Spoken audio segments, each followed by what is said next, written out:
Computer, cancel alarm.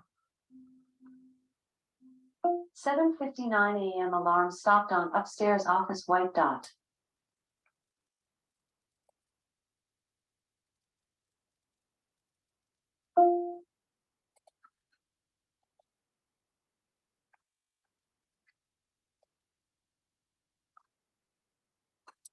Good morning, Barry. Good morning. How be you? Doing okay for an old man. Hanging in there. Haven't fallen off the edge of the earth just yet. Well, I think these engagements could provide some interesting pursuits for quite a while. Yeah, I hope so. I was a little concerned that maybe we only have a group of 2 or 3 people who are gonna delve into stuff. Actually, in that co-sense making group, I have no issue with that. I have absolutely no issue with that.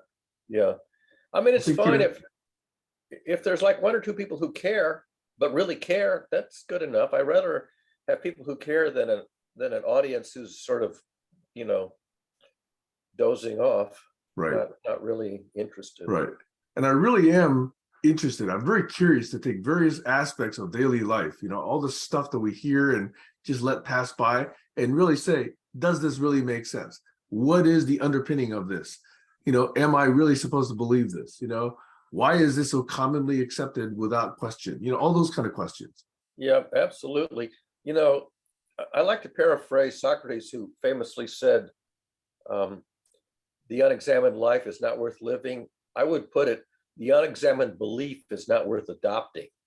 And boy, do we have a lot of beliefs that haven't been examined or analyzed and would fall by the wayside as misconceptions if they were carefully analyzed. Yeah, so much so. But analytical thinking is a very rare kind of intelligence. I mean, most people are not very competent at analytical thinking. And I have good evidence to demonstrate that. I think when done well, it's actually fun, Oh yeah, but it ain't easy. And it's easy to make mistakes in analytical thinking and not realize it. Hi, Stacy. Hey, Stace. Yeah, well, that's why, we need people who really, really want to get there, who are able to then check and balance each other, but do it in a truth-seeking way, not in an ego-driven way, Absolutely. There's a famous quote from Feynman about fooling yourself. The first principle is you should not fool yourself, and you're the easiest person to fool yourself. And I think that is so common that people adopt positions which are analytically untenable, but they haven't done the analysis to falsify them. And they live their life with these misconceptions and stumblings, and they don't realize that that their beliefs are leading to practices which are unwise, unhealthy, uncreative, unproductive. Yeah. And for all I know, I fall in that category too, because it's very hard to analyze. We all do. We all have blind spots. That's why we have to check each other. That's why one of my principles in community of impact is you can't just do this on your own. Yeah, you need peer review. And for a lot of stuff, it's hard to get peer review because there aren't very many peers out there. And it's hard to find them even if they are out there, and then to get them to spend the time, because peer review is very intellectually intensive and time consuming to do properly. Yeah, and you got to be, able to strike through the quote unquote politeness bullshit and say, right, this is what happened. And you have to plow through an enormous volume of material. People who write the most generally say the least at the end of the day.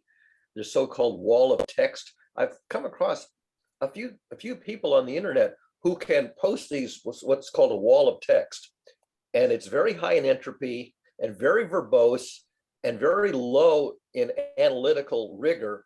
And at the end of the day, you go, I don't even know what the hell they said. It was just a bunch of verbiage, but it was long, and you didn't know that until you plowed through it. So this is just a garbage pile. But then you don't want to say, well, this is just a garbage pile, because that's an opinion. I You do know- think of that as pollution, though. It's like taking up space. Yeah, yeah. And Exactly. especially when it's long and not even checked. Obviously not checked because it's grammatically incorrect, misspellings, Right. incomplete sentences, dangling phrases, pronouns that don't refer clearly to something or something else, all those, and claims which don't follow each other, Exactly. Those are all Exactly. indications that this is just either stream of consciousness or just someone's need to just spew, versus actually trying to make a point. Yeah. Back in the 90s, I adopted a phrase which I translated from the English version to the German version because it's funnier in German. The phrase I adopted is Vrachtwagens van Kauderwelsch, which means boxcars of gibberish in English. So you see a posting that's paragraph after paragraph after paragraph. It's undecipherable, boxcars of gibberish. But I like the sobriquet Vrachtwagens van Kauderwelsch. Kauderwelsch is actually sauerkraut, literally sauerkraut. Well, that's hilarious. Freight cars of sauerkraut. So if I could just go back to what Barry was saying about peer review, it being difficult to find somebody. What isn't difficult, though, is that we could find somebody to do the peer review of ourselves, meaning our own motivations for things. Why am I saying this? I mean, that Feynman quote, when you're doing inner work, the smarter you are, the worse it is, because you can make up all sorts of rationalizations for things that you do. Yeah. So to me, that's something we really could help each other with if we were in a trusted environment, if we weren't being blamed for things, if we were recognizing that we all have pieces of that same thing, because we can't recognize what we haven't experienced. Yep. This is that fooling yourself part. Right. Yeah. And we do things for emotional reasons, which in the long term, they maybe in the short term feel realistic or reasonable or worthwhile, but in the long term, they turn out to have been a waste of time. And you eventually, it's like climbing a ladder, a sequence of ladders, and each stage, each floor, you throw away the previous ladder because you don't need it anymore because it's sort of become pointless. But you do have this phenomenon of meandering, like the river meanders just to get from here, from a highland to the sea, but it doesn't take a direct route. It has this wanderings, these somewhat random wanderings. And I think our journeys are like that. They meander. Well, it's based on the geography. So our species should be called Neanderthals. I think it is. Homo I'm part Neanderthal. Neanderthal. But Right. Sorry, go ahead, Stacy. I was just going to say one pattern that I see, which is really the one I try to focus in on, is that although many of us recognize that people learn best by answering the questions for themselves, many of us have a tendency to not provide that opportunity. So we're trying to teach somebody something and we're just telling them what the answer is, even though we know that that's not the way. And I'm guilty of that myself. Yeah. That's why the Socratic dialogue is both powerful, but also kind of tedious. You really have to spend very focused attention to do the Socratic method properly. If you see some of these examples that have been published of, fragments of Socratic dialogues with Socrates and some conversation partner, they're pretty long and detailed. I mean, they could go on for half an hour or longer.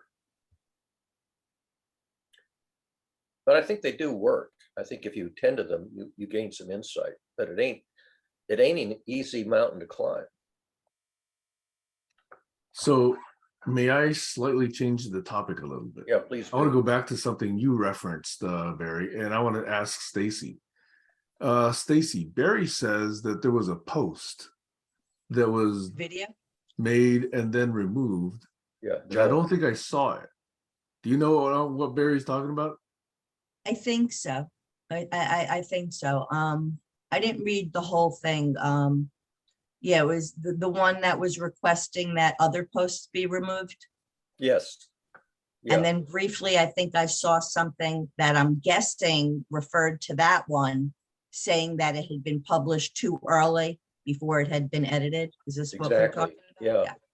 Yeah. Joel said it was, he misclicked and submitted it while it was still in draft. Because when I read it, I go, he hasn't identified the criteria that are being violated or the expectations. He hasn't identified the posts or the posters. So, I can make a wild guess, a speculation, but there's no specifics. And I couldn't really parse it. I asked Sam, I said, can you parse it? Sam hadn't seen it yet, and then it was gone. So my question was it something that he wanted me to remove? Well, at least some admin, I didn't necessarily address it. He says an open letter, and he didn't say who he wanted to review it, because he didn't say what he wanted reviewed or why or what the criteria were. That's why I raised it to your attention, but it was like Friday or something, and you were busy. Hello, Heiner. Yeah. My initial thought was that it was just an attempt to once again call attention to the kind of posts that we've already discussed here. And honestly, I just scrolled past it because I don't believe in, if you want to ask that the people that posted on their own voluntarily take it down, that's fine. But I am not for forcing somebody to take down a post that doesn't really violate any principles. It's just not in agreement. That's what I was just curious about. Was there something egregious about that post that needed to be taken down? No, don't well, think he it was didn't any- specify. Yeah, it wasn't one post. I think Right. it was in general. Series. It was, Yeah. you know what a core dump is, Stacy? Do you know the term core dump? Sam, I No. don't know. In the early days of mainframe computers, if your program failed, the computer would simply do what's called a core dump. It was literally dump all of memory, because the computer couldn't diagnose what the mistake was, and it might even be a machine error or a programmer error. So we just do something called a core dump. And core dumps were essentially impossible to parse, because it's like trying to solve a crime scene with tons and tons of random stuff. And there's a kind of phenomenon in people that if they have a mental disorder, they'll do the equivalent of a core dump. They'll just spew basically in the stream of consciousness, as Sam said, and trying to figure out, what's in there to diagnose is just an unrealistic expectation. But you get these huge volumes of just, incomprehensible stream of consciousness stuff, and you go, I don't know where this person's coming from, but I'm not going to spend the time trying to read through all this, gibberish and figure out, what the story My is. feeling was that it was just frustration being expressed, and Yeah, clearly left that open letter to the residents of Vancouver, British Columbia was a core dump or frustration. And the one thing in it that highlighted is that he said he had a bout of depression, and he was cured of it. And I said, did you go to a clinician, and did you get a clinical diagnosis? And he declined to answer that. I think we're talking about two different people now. Yeah, Possibly. I'm confused. Yeah, we're not talking about Joel now. Oh, I'm no, not- we're talking about who Joel was complaining about. I don't know that that's who Joel, I don't think that is who Joel's complaining about. Well, that's why I couldn't parse it either, because I couldn't figure out who was the offender that Joel was referring to. I don't know. Well, I could be taking things personally, but I noticed that Joel does tend to post comments on many of my posts, and many of them actually kind of disagree. So I was just wondering if he was referring to Yeah, if I had to something put money on whose post he was talking about, I'd probably say yours. Really, That's what I thought. But I you don't know. post that much you don't post that much in GCC though. You post a lot in these other 2 or 3 smaller groups. It's what I think, it's the posts that are defamatory towards religion. Oh, okay, that I can, yes, that I can see, but okay, that's a plausible hypothesis, I suppose. Yeah. Speaking of plausible hypotheses, that video that's what I thought you were going to talk about. That video that we just commented on. The Schmachtenberger one, the rings in Algeria. Yes. Yeah. I thought that was so well done.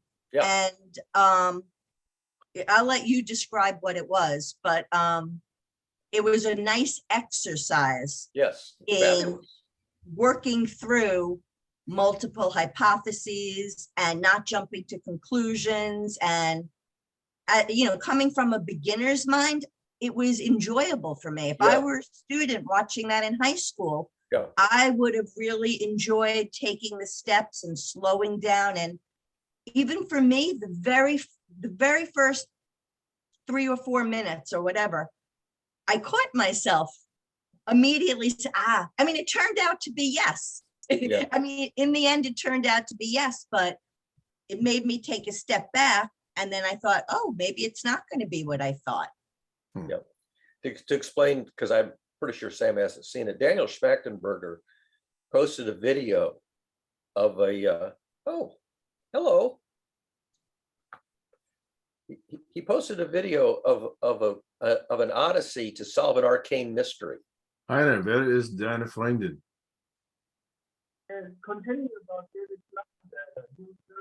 Hey, your microphone is really low, at least for me. Can anybody else hear Heiner? He said It's to continue to continue with the Schmachtenberger story.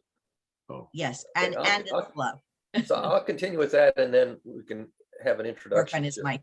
So Schmachtenberger says research is very time consuming. People don't realize how much work goes into research. They gave this example. It's a wonderful example. On Google Earth, you can find very bizarre features, from these photographs from outer space.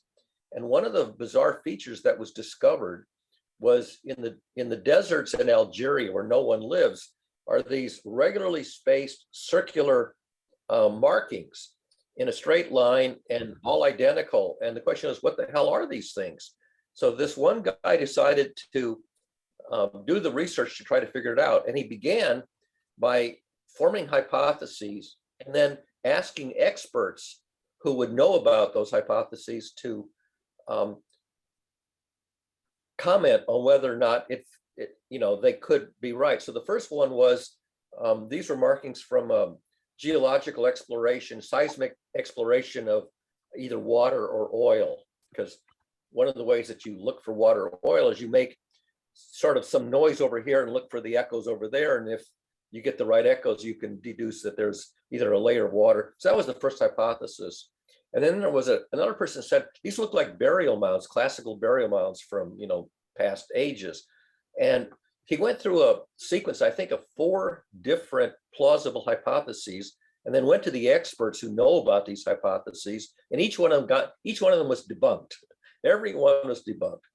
So finally, he decided that he's going to have to send somebody out there on the ground to look at these up close and get up close pictures. And this was like, what was it, like 600 kilometers from the nearest big city. So it was a trek into the desert, but they found the right people and they went out there.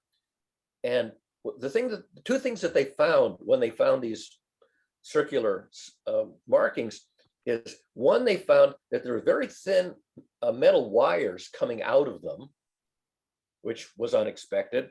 And then they found old tins of sardines and tuna that were from tin cans from previous decades, quite a long time ago. And finally, after lots and lots of research, they figured out that this was, in fact, a French company that was looking for oil. And back in those days, the way that they made the sound to get the seismic is they would plant little dynamite things, and they would detonate these dynamites, and then they would listen for the echoes. That's a technique that became obsolescent, like decades ago, and nobody even remembered it. So it turned out that they did solve the mystery, but the story about how they formed all these hypotheses and did all this research, ended up falsifying all the theories, including the one that turned out to be correct, was a very well presented story, an odyssey of solving an otherwise very arcane mystery. What are these, circular things out in the Algerian desert? And it's like it was about a 20-minute video, Stacy, I think. It's well worth 20 minutes because it's really, really well done and demonstrates what's involved in doing a good research project to solve an otherwise arcane mystery. But So fascinating. Curious, And I in put it real in the- life, how long does this actually take from the time that these rings were found versus when they actually made the final conclusion by visiting these things? Well, the rings were first spotted in Google Earth by some people in Reddit who first raised the question, what the hell are these? And the fellow who did the video was a latecomer to this story. So the mystery was out there for quite a while before this one guy who eventually really dug into it began. And I think it was you say 2 years, Stacy, the whole Odyssey? Oh, I wrote a few months, but maybe I'm wrong. I think it was maybe more than a year. I didn't I keep don't track of remember. that, but it took a long time, at least half a year, maybe as long as 2 years from start to finish, of becoming interested in it, to interviewing, because he interviewed lots and lots of people who might have had some expertise on the different, were these water wells? There was a whole theory that these were wells that were dug to channel water. In fact, there is such a technology. It turned out that wasn't the one, but they all had enough similarity, digging wells and burial mounds, because they found some burial mounds out there, but these weren't the ones that matched the ones in the Google Earth. So they had all these, each one of these theories, there was evidence to support it, but none of them were actually correct until they finally figured out, yes, this was a French company doing a very old-fashioned seismic survey looking for oil back then, late 1950s. And the evidence there was the tin cans, the sardine and tuna cans they left behind, because these are old-fashioned cans with old-fashioned labels. And nobody realized that the dynamite method, was once used to do these seismic surveys way back, before they had machines that just pounded the earth with hydraulic pound. It was much better than setting up these dynamite circles. So I want to get back to that story, but let's welcome Heiner's friend and Joel. We don't hear you, Heiner. You're talking, but we don't hear you. Yeah, your microphone appears to be off. Yeah. You don't have the right microphone selected. We cannot hear Go to you. audio settings and select the right microphone that gives you the indicator of voice. Yeah. Oh, no, I'm hearing it. A little bit, We heard half a Very second. weak, very low. very weak, Is it very weak, but we can hear you. Very little. Very little. I switch the loudspeaker off and in a minute. Who was these experts that didn't know of the dynamite seismic tests? The video, I put it in the chat. What it was a story of is just somebody who was very interested, saw something on Reddit, and it piqued their curiosity. And the video was just the process they went through of speaking to different people and narrowing things down and not jumping to conclusions. I think, Well, they did jump to think if- conclusions because they did no, test you ideas didn't that see the proved right. video yet. But you didn't Joel, see- I think I can answer Joel's question. Okay. The seismic expert that they went to was familiar with the modern methods, but the method that was used 70 years ago was so different from modern methods that the guy wasn't even familiar with it. He was familiar with modern methods of seismic surveys with machines that pounded the earth with hydraulic pounding. And this method of using dynamite way back in the 40s and 50s, so long forgotten that this expert had to go back and look it up because he had never studied this antiquated method of using dynamite. Well, that's what's perplexing me. I did know of that method Well, that's interesting. because I studied a lot of 17th and 18th century engineering. And so There you- that method of seismological testing was obvious. Yeah. And the guy who did the video went to a modern expert. I'm surprised the modern expert didn't know. I would have thought that as a seismologist, he would have studied relatively recent engineering practice. Possibly. You can watch the video and try to resolve that for yourself, but Please add the video. Can you hear me now? That's Yes. much better. Yes, very clearly. Well, you see, I was in that field, seismology, sonar, any kind of hypersensorial exploration. So I would have had the same idea, but I found the story very interesting. So please send the video. I put it in the chat already. It's in the chat. Okay. I Well, will- I just came in. We have to have a bite. We are really behind everything. It's now my 9th day in Stockholm. I came for this 50 years Stockholm Peace Environment UN thing.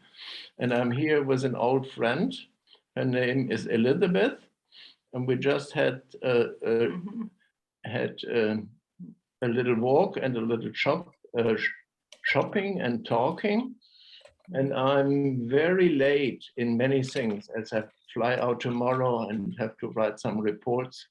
And it was very exhausting to really coordinate with Jörg in Bali to really get our activities going for the next thing in Sharm el-Sheikh, Conference of the Party Climate Summit.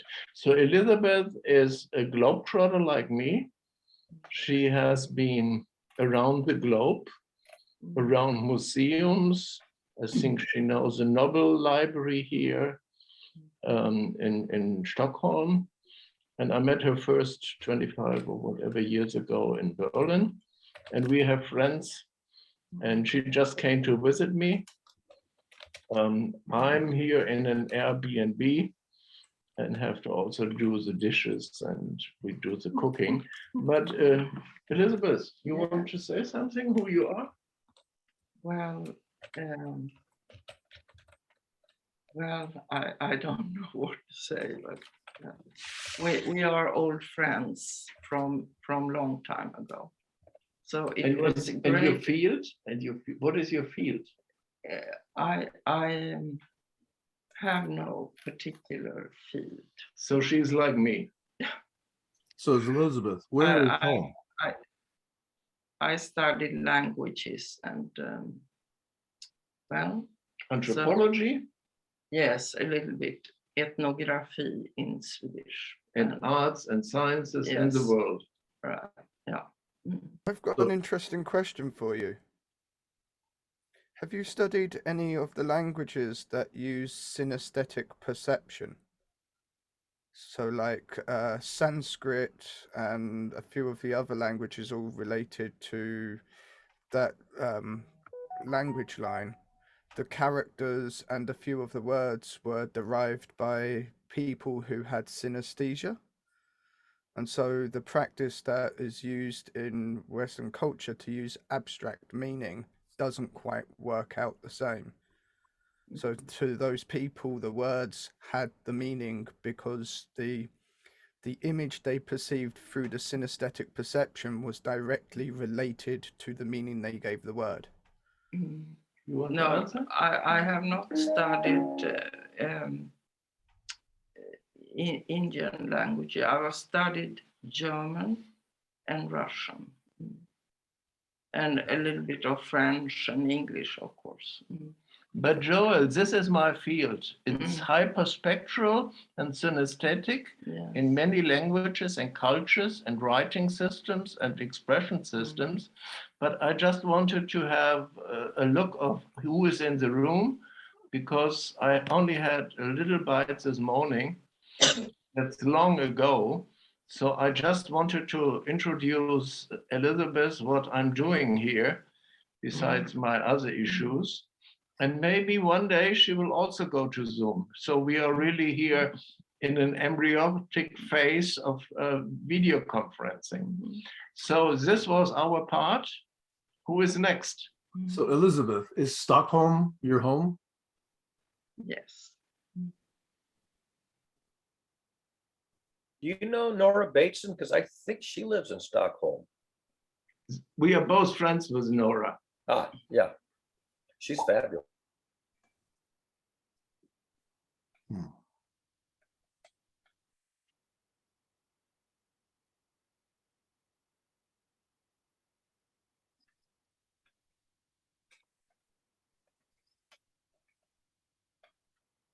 You muted yourself.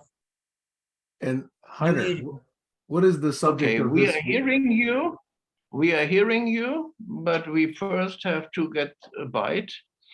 Heiner, 10 seconds. 10 I seconds, also Heiner. have to drop out. 10 Go on. seconds, Heiner. 10 seconds. Yes, What is the yes. subject of the report you're actually writing? Well, I've been nearly 10 days in Stockholm. We had all these UN conferences, 50 years Stockholm. We're preparing 30 years Rio with Mahendra and Jörg. And all this is really like, after the virus, really, again, a caravan of one thing after the other. So follow me up on LinkedIn, but I will probably also do some more on Medium. Okay, thanks. And thanks It's for called introducing Stockholm Elizabeth. Plus 50. You might have seen it in television. All the big potatoes and presidents were there, except Putin. The big potatoes. I never heard that before. You know, Stephen Colbert's running joke. No. Every time he talks about Russia, his closing line is always, "Is potato." Yes, I haven't watched him in a while.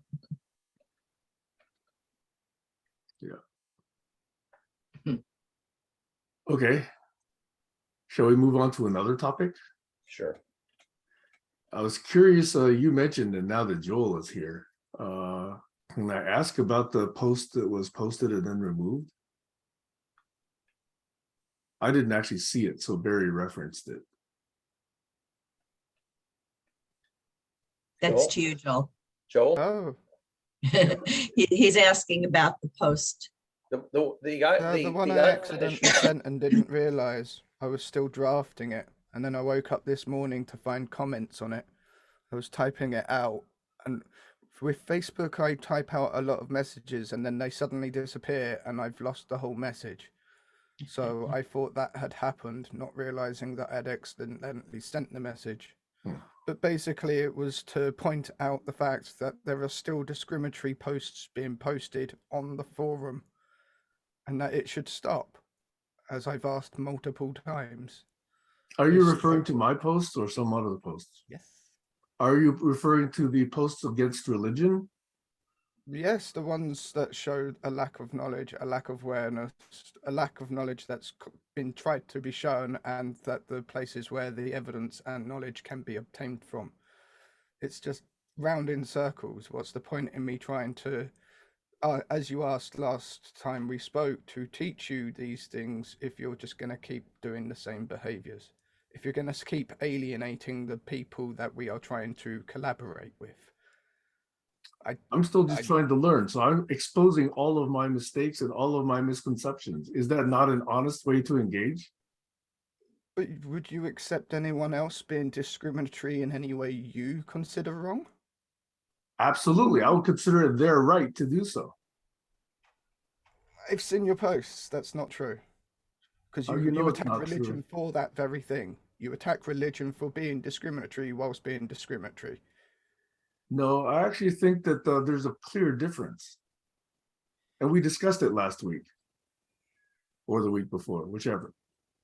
So I find that if there's still an interest in engagement and in learning more and getting evidence and actually discussing things rationally, I think that's perfectly normal. That's coexistence.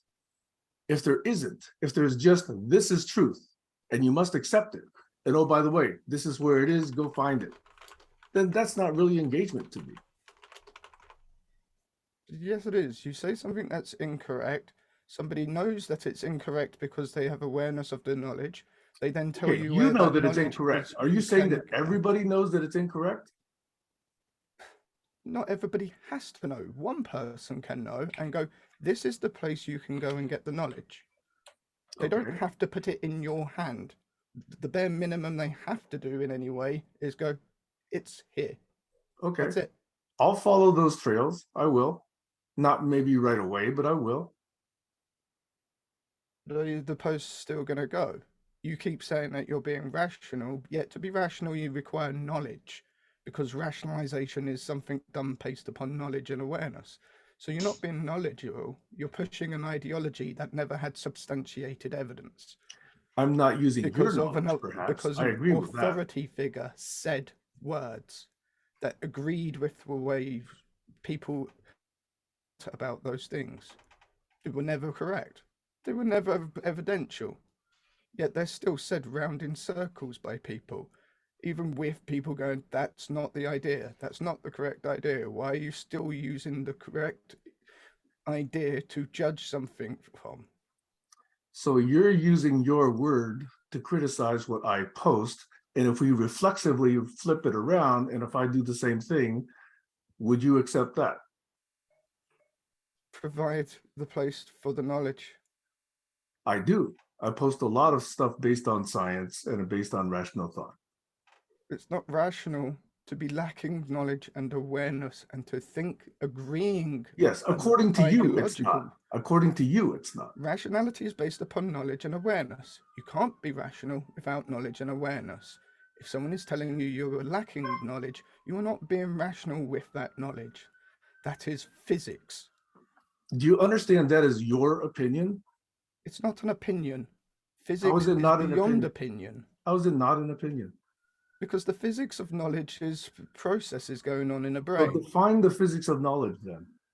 The physics of knowledge is related to linguistic things existing and to understandings of dimensional and force relations. See, that's you're using a lot of words that I haven't heard you define. We're talking English and we can't define every single word. No, English is a You're general a scientist, platform. so you should know what dimensions are. Dimensions, You I also understand. are Not an the way that you academic, use so that you should word. know what linguistics are. Yes? You're using the word dimension in a way that I'm not familiar with. What is a dimension? It's actually a frame of reference, for a perspective. And in geometry, what is a dimension? It's an orthogonal direction from the other axes. Right? Yes. So what is everything in existence, including language, including speech? I mean, these are leading questions. I mean, there's a big way Yes, to because explore. I'm getting you to be rational. Okay. I'm leading you to rational thought. So if you're saying what is everything, I mean, how does one answer that? Using science's knowledge. All I'm saying what is is sound? you can do this, we can have a conversation, but you're actually being quite condescending. You're actually saying, I have only knowledge you're that's considering relevant. me condescending, whereas I'm just leading you to questions to give you the chance to be rational. I am asking questions. And I've given you questions to lead to answers. So what is sound? Barry? Yeah, Sam knows this. I'm not sure Joel's followed. I pointed out more than one occasion that there's a chasm between theology and religion. The theology and religion are not synonyms. In fact, they're often poles apart. Sam tends to criticize religion, but I don't see him criticizing theology. And in particular, we've been discussing something called analytic theology, which is rational thinking about the same kinds of issues that classical theologians think about. But that's very distinct from religion, which is the practices that are adopted by the general population based on an incomplete understanding of the theology. And analytic theology is expressly rational thinking without no faith involved, no beliefs adopted on faith in analytic theology. But analytic theology is extremely uncommon. Even a lot of people who study theology have never heard of analytic theology or never looked into it. What do you do when you're teaching a higher level thing to lower level perception and understanding people? You generally you generally do what Umberto Eco pointed out in a famous quote. Umberto Eco says, wherever we cannot express a theory, we must tell a story instead. And the classical theologians were not the only people who adopted that practice, but even in science journalism, where the theory is full of arcane mathematics, the science journalists will tell a story. They'll use metaphors and analogies and other ways of narrating. They'll turn it into a narrative, which tries to convey the idea of the theory, but typically it falls short in problematic ways. And almost any narrative that tries to explain a theory without using the mathematics or the logical analysis, you can reach a 95% audience, but they won't really understand the theory. They'll have a different impression of the theory than the theoreticians have, who are using the language of mathematics and analysis. Very few people are any good at analysis. I mean, so if you're trying to get a group of people to understand that science says these behaviors will lead to evolutionary negative consequences for both society and our biology, what would you have to create? The religious form of the theological knowledge. You have no choice. Science doesn't lead you to that at all. How do you even make that claim? Because Science it is a does. That's why we have science no. believers See, who know absolutely no science. I will claim that here you're in a category error. Okay, the claim of a system of thought that is a way of querying and interrogating the universe is not in itself going to lead you to whatever it is that you claimed it does. Okay, now the people who misapply it could be misapplying that particular method. But a system of thought, a system of interrogating the universe, that's just a method. There are many people who try to build an item of technology based on their understanding of a scientific principle, but they don't really understand the scientific principle. And so they try to build a piece of technology that in fact can never be reduced to practice. So what happens in technology is the ones who have the scientific theory correct and the engineering correct will build a product that really works. It'll go on the market and people will become familiar with the product without understanding the science and the engineering and the mathematics that goes into it. And the ones who try to build things which cannot be reduced to practice, the general public just never sees them. They become science fiction or imaginations or fantasies.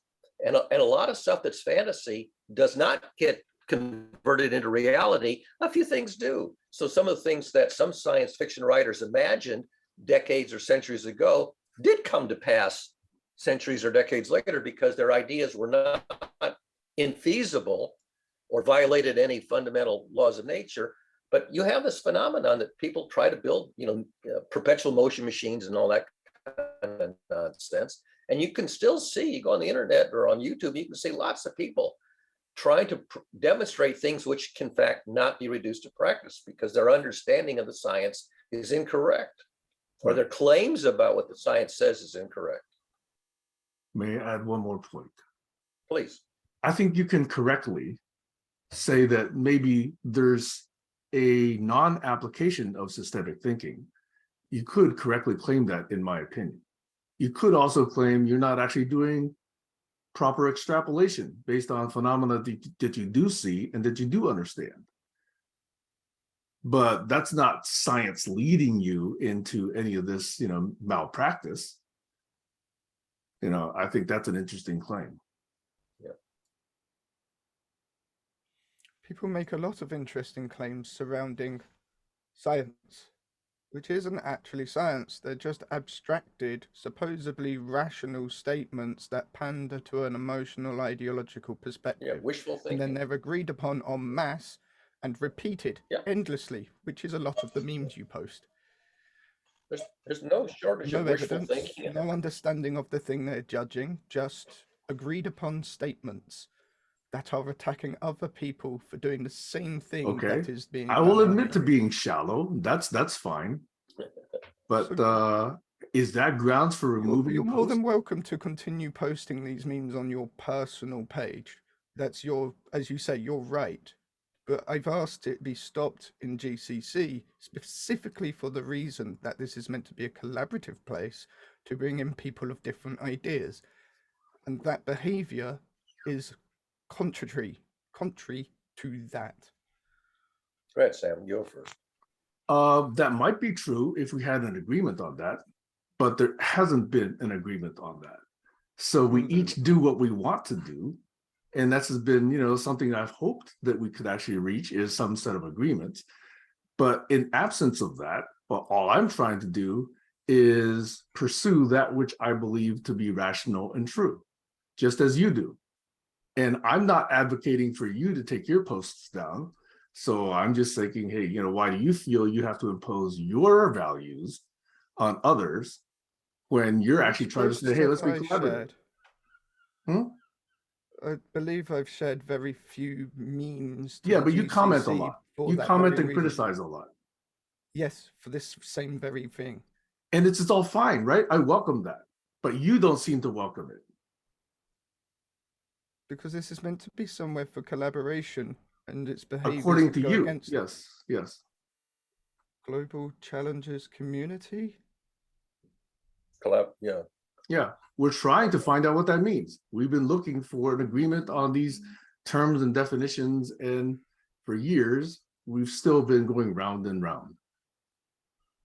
Okay, one of the challenges, get people to stop saying things that causes anti-collaboration. It's a very good challenge. Okay, I can consider that. Are you willing to consider that applied to you?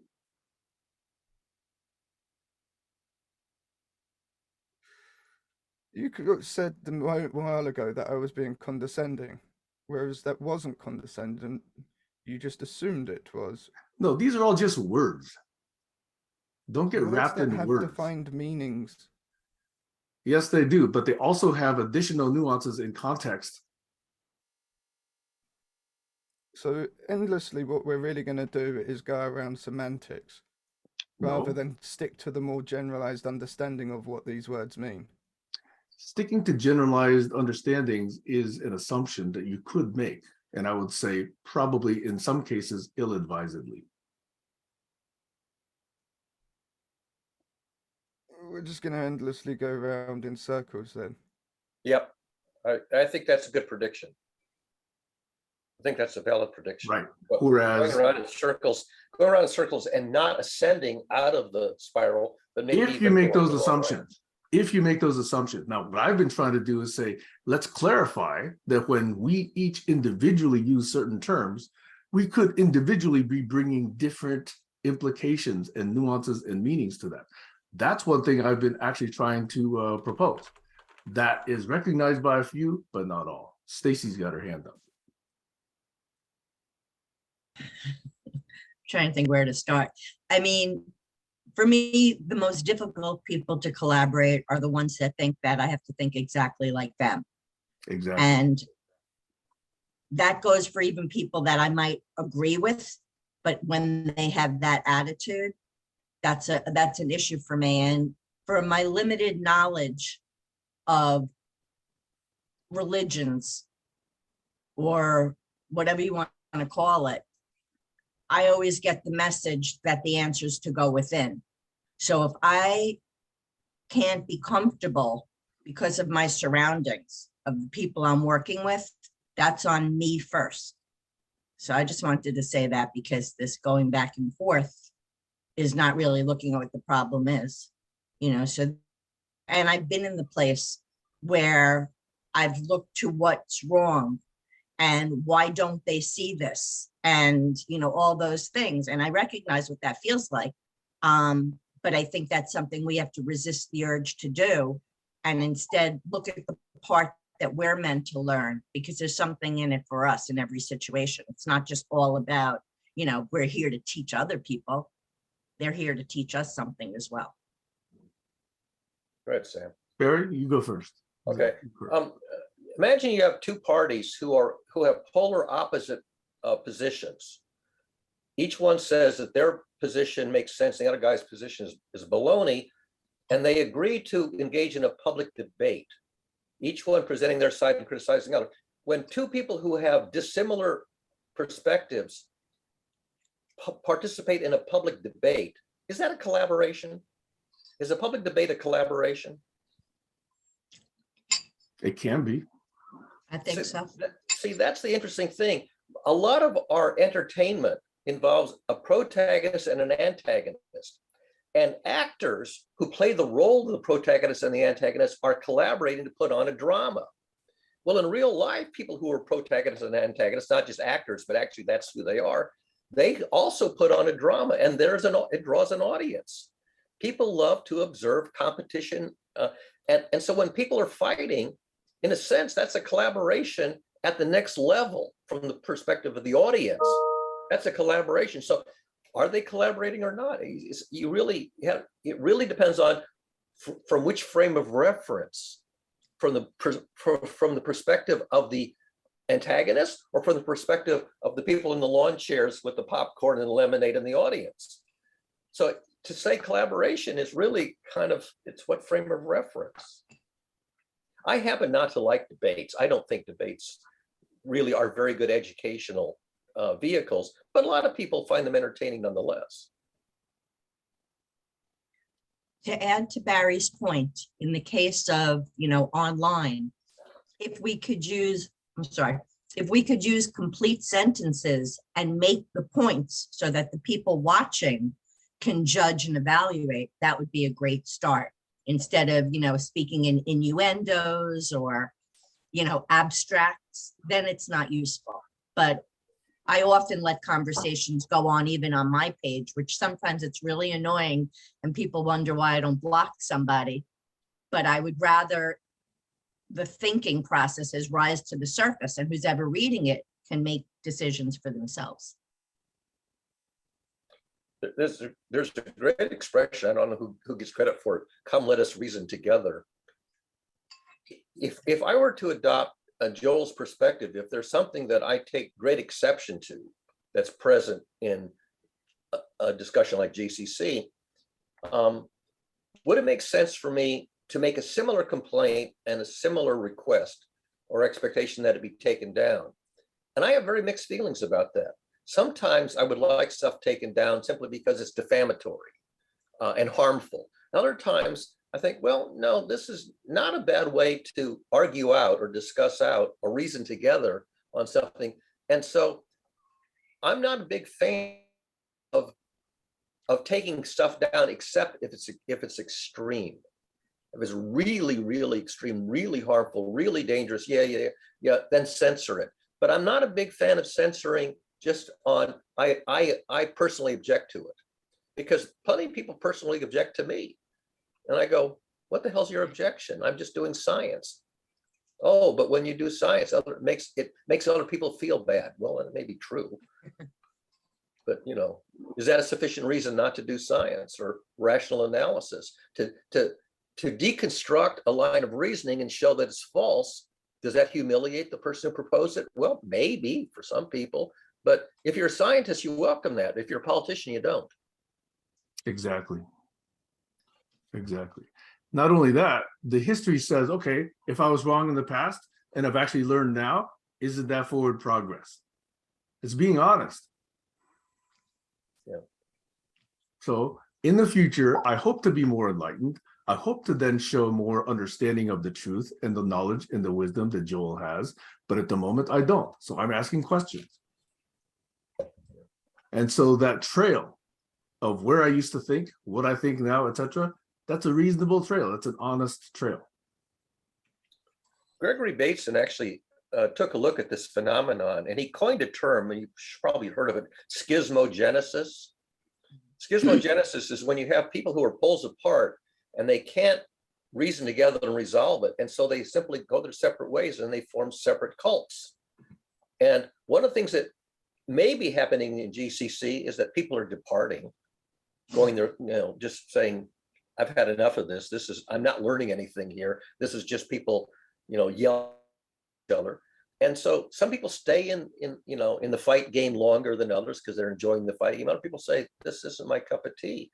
But that's sort of a variation of schismogenesis. And I think one of the reasons that Sam has started some other smaller groups is because of this phenomenon of schismogenesis. Let's just have a little community of interest who's interested in this one tiny little discipline, and people who are promoting their hobby horses all over the map. You got this person's hobby horse and that person's hobby horse. I go, I really don't want to pay attention to 17 hobby horses. That's overload, and most of them I'm not interested in. So I'll walk away, from the 3-ring circus because it's bewildering. It's not that any of the rings are bad. It's just that it's too bewildering to be present in a 17-ring circus.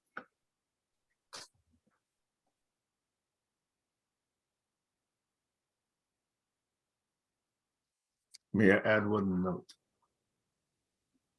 Go My ahead. questions really are to try and understand. So when you, Joel, introduce terms and frames of reference and words used in different contexts that I'm familiar with, if I don't take the care to really understand the meanings that you are trying to ascribe to them, then I'm being sloppy in my thinking. And then I would not actually be understanding what it is you're saying. So the degree to which I actually ask these questions is the degree of curiosity that I'm actually trying to understand and agree it's even sincerity. Okay. You may not believe it's sincere, but it truly is sincere. I'm very open to all of these phenomena, but I want to understand them in terms that, normal humans can understand. And normal humans understand things, that they see and experience every day. Okay. Now, when there are, interesting ideas and notions and frames of reference that I can't ground to anything that I currently understand, then it takes me more time. It takes me more effort. It should be understandable that that's the case, right? I shouldn't just hear something new and just say, oh, wow, that's true. I should just accept it. That's, again, sloppy thinking. So I'm trying to figure out how to ground these new ideas that I'm hearing from you. How would you actually introduce these to other people to whom these ideas are foreign? Do they just accept it simply because you told them? Would that be something that's satisfactory to you? Will that actually indicate true understanding? Or if I really delve around it and really get curious and really, sit with it for a while and really watch those 4 videos that you posted last week, et cetera, and then come back, wouldn't you then think that I actually had, really poked at it enough so that when I say I understand, you actually might have more confidence that I do in that scenario? Yes, but at the same time, I would also see it that if someone who you can see has some awareness is saying that the things you're posting are demonstrating the opposite of doing that, that you would learn from that person saying that and then stop. Because if he was trying to show Just that because you say you've got some no, awareness? because you said you want to learn, Yes.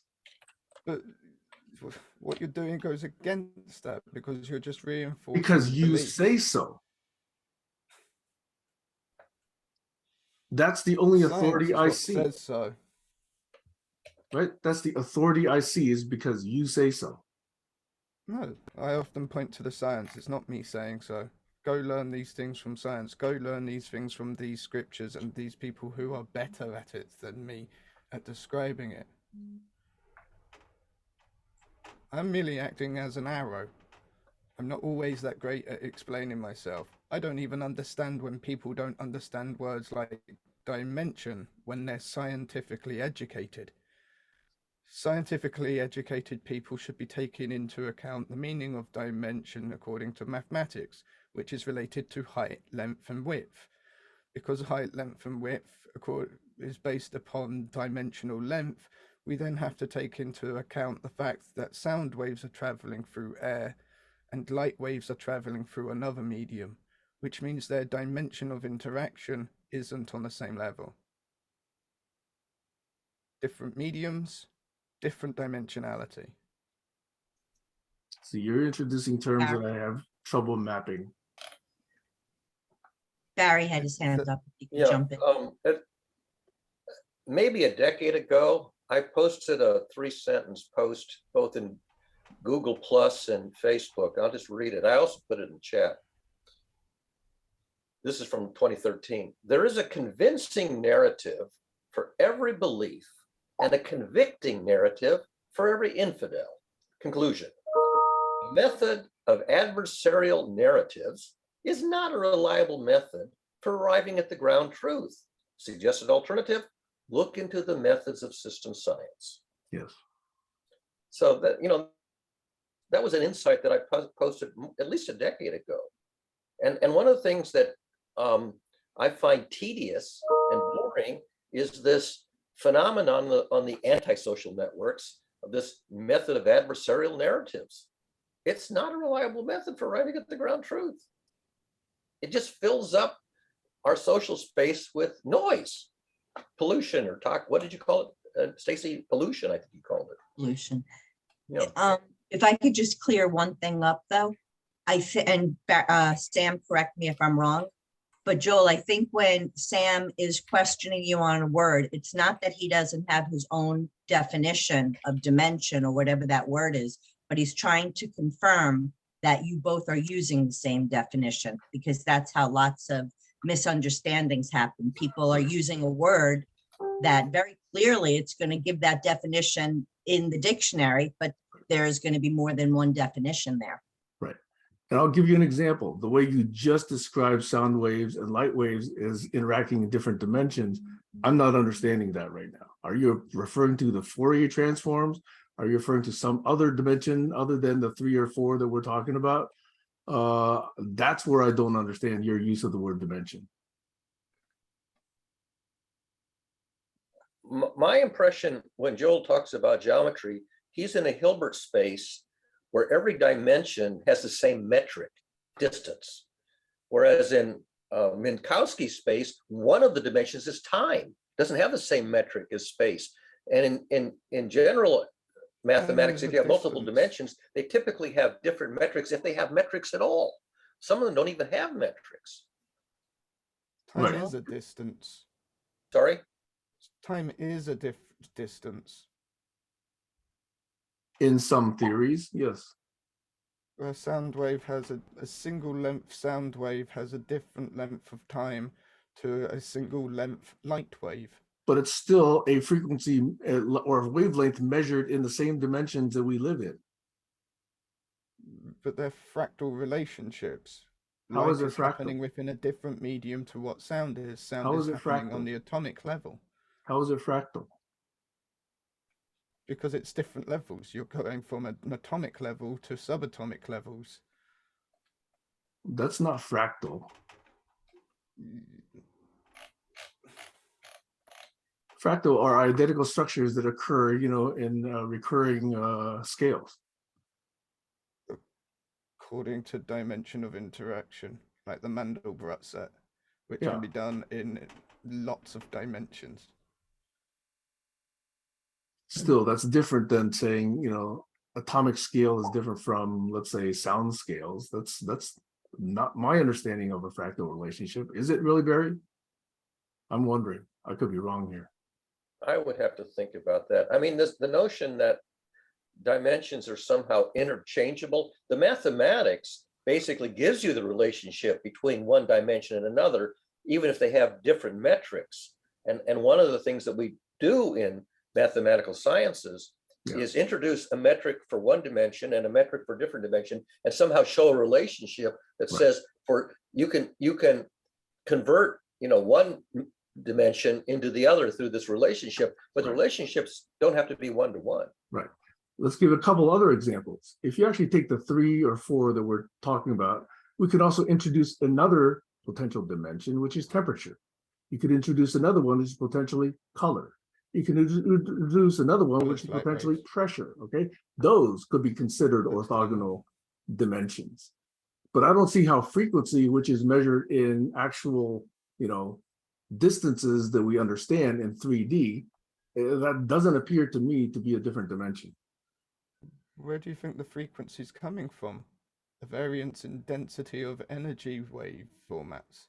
Well, it's the number of reversals per unit time, but reversing in what dimension doesn't matter what dimension is reversing. Exactly. It's simply something is oscillating in some dimension at a rate, and the rate is all the frequency tells you about. It doesn't tell you anything about what this dimension represents, the thing that's reversing.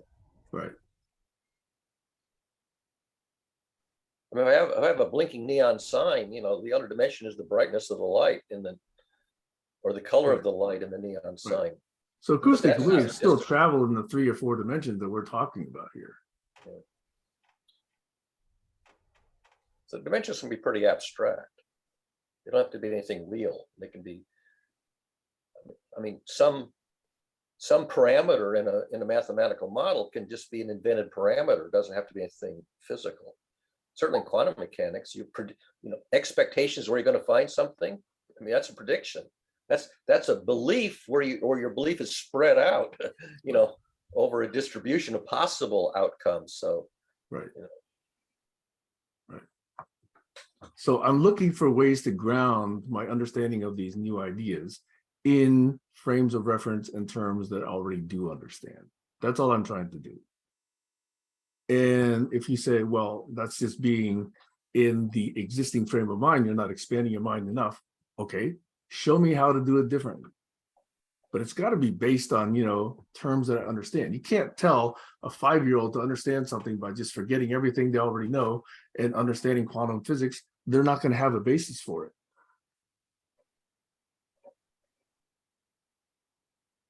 So how would you introduce this in a way that's actually consumable, ingestible?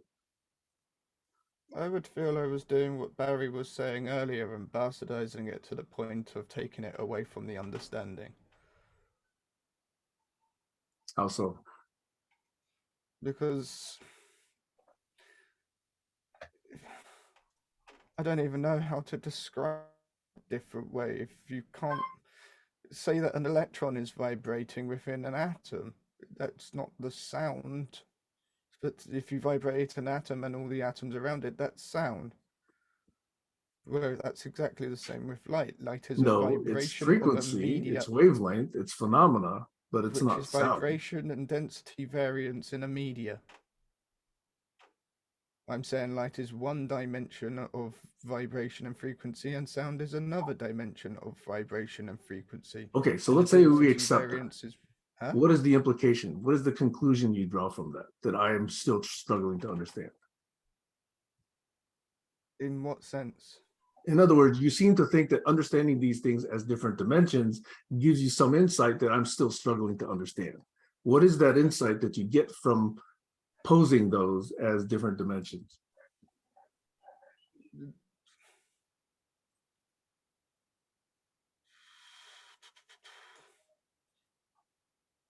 It's understanding how the nature of reality works, which is science. But reality includes ideas, and ideas are of electrical thought patterns and impulses and quantum wave functions. they're complex patterns of thought.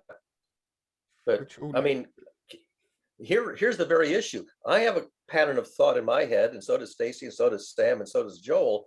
But I can't look inside your brain and get a map of your pattern of thought. I can hear you translate it into a story, into a narrative. But what's really happening in your brain is absolutely invisible to me. I'd have to intuit it from a long narrative. And the likelihood of me getting anything out of that is nil to non-existent.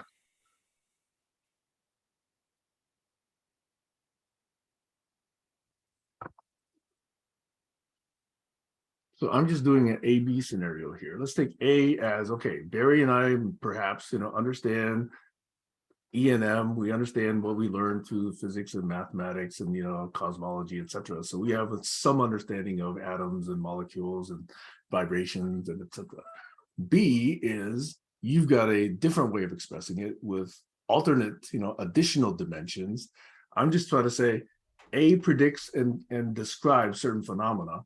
B will predict and describe certain other phenomena. I'm trying to say, what does B draw as a conclusion or implication from what you just said about sound and frequency and atomic vibrations, etc.? When you characterize those as different dimensions, what are those implications that you draw in B that we cannot draw in A?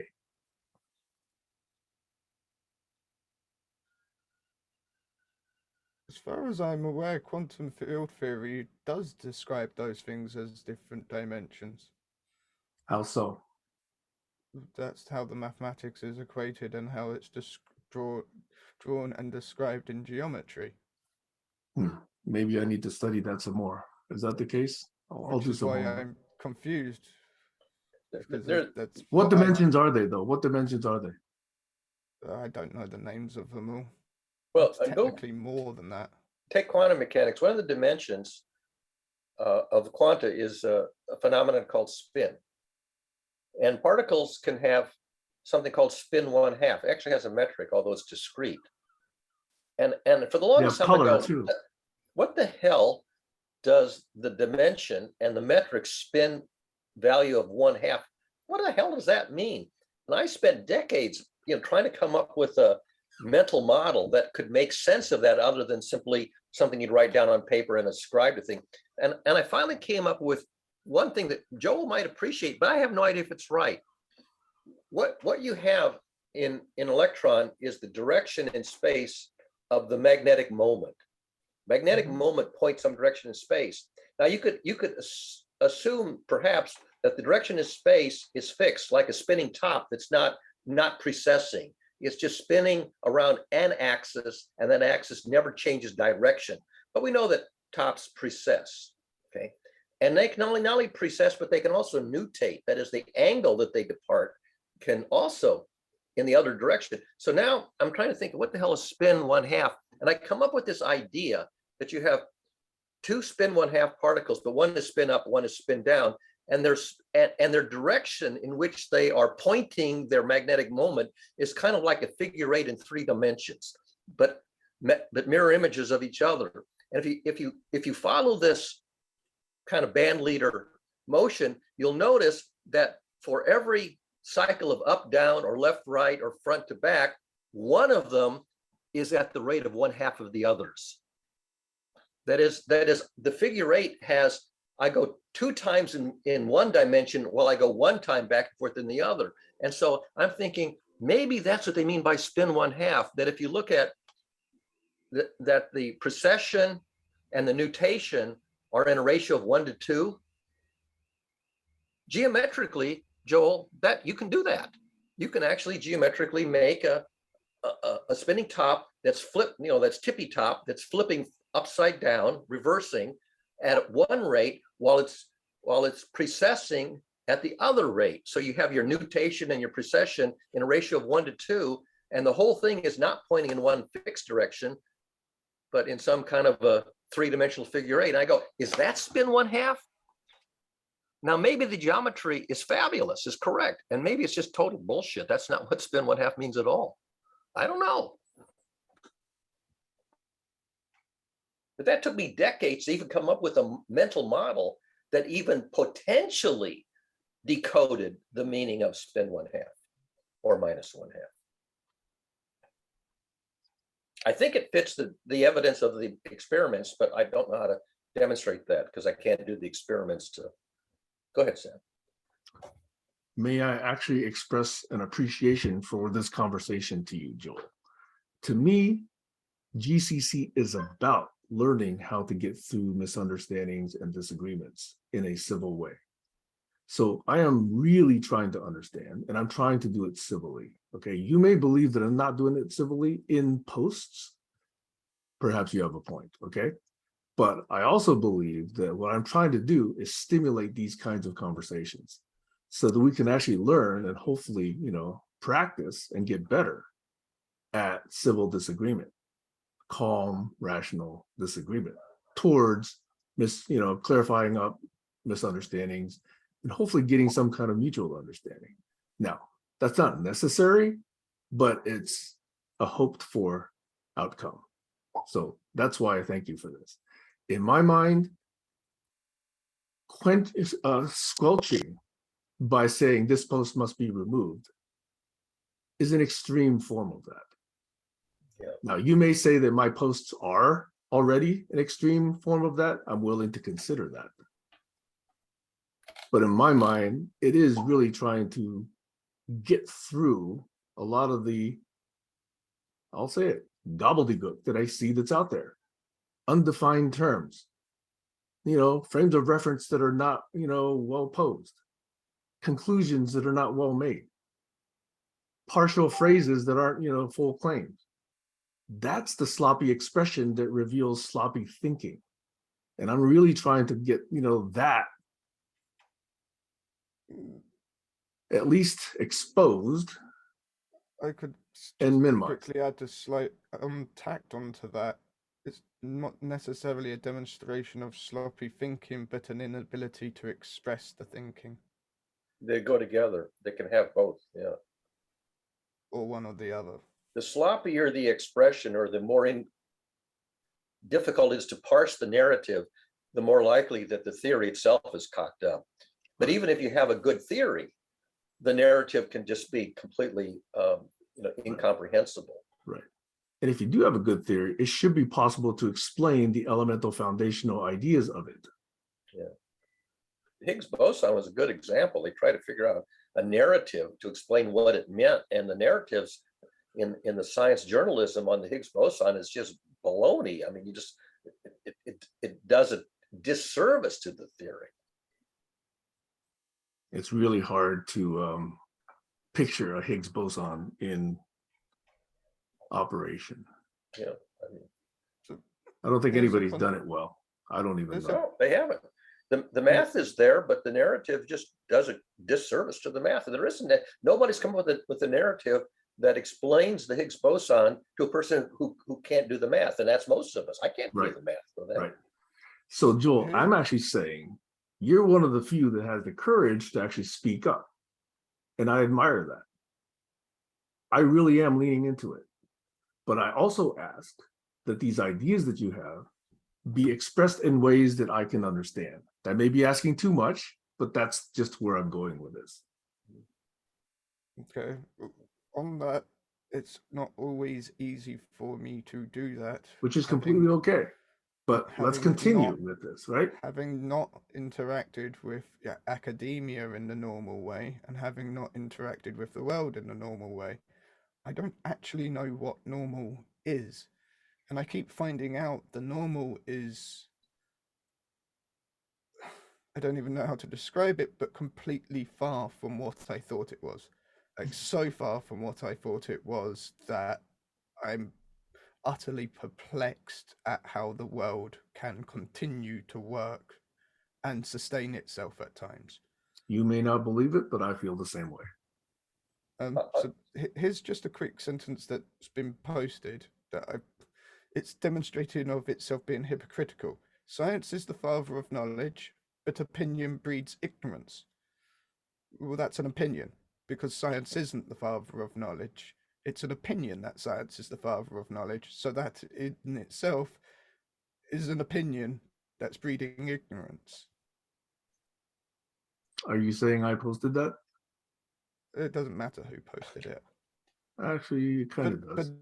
But it is demonstrative of memes that are hypocritical and go against themselves. It's opinions that are being claimed to be rational and knowledge and evidence-based, which have no evidence and no real rationality.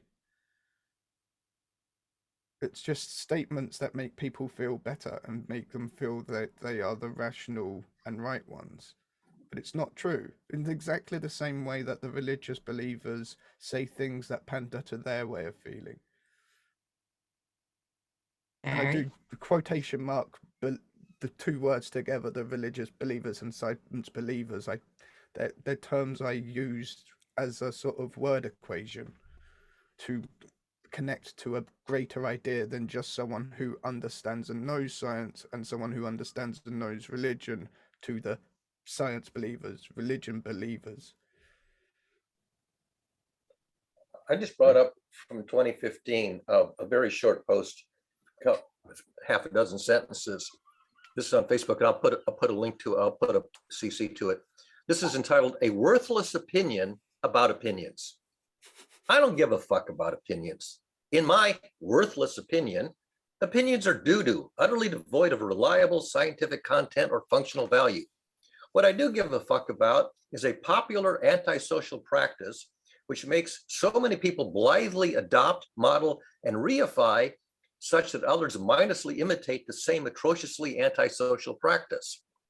The mindless antisocial practice that I utterly abhor is the unscientific, unethical, and unbecoming practice of constructing and publishing haphazard theories of mind and character models of nameable individuals, and then acting as if those unscientifically constructed models were the ground truth certified and blessed by some omniscient supreme being. To my mind, That's an utterly abhorrent and atrocious practice. And I urge my correspondents not to adopt, model, or reify that toxic practice, full stop. That's my worthless opinion about opinions. I'll CC you on that if you want to make, go and make some fun of it, but. I agree. I share your opinion. That could be evidentially shown how statements said by authority figures in academic science have never had evidence, and yet because they are considered experts and authority figures, their followers have repeated it so much that lots of people believe it to be truth. And that can be proven by showing a causal effect of history and where the origin stating of that idea came from. You can see that pattern even more easily with children and their parents. Mm-hmm. My mum said it's true, so it's true. Oh, yeah. I'm laughing. I remember having an argument, and some mother was driving us in the car. I don't know, it was probably in 4th grade. And I remember saying that there was salt in ice cream. And the girl was like arguing. She was like, "Ma, is there salt in ice cream?" And her mother said, "That's ridiculous." I don't know, that just reminded me of, one of those silly memories that you keep in your mind. Oh, she's never going to enjoy salted caramel ice cream then. Yum.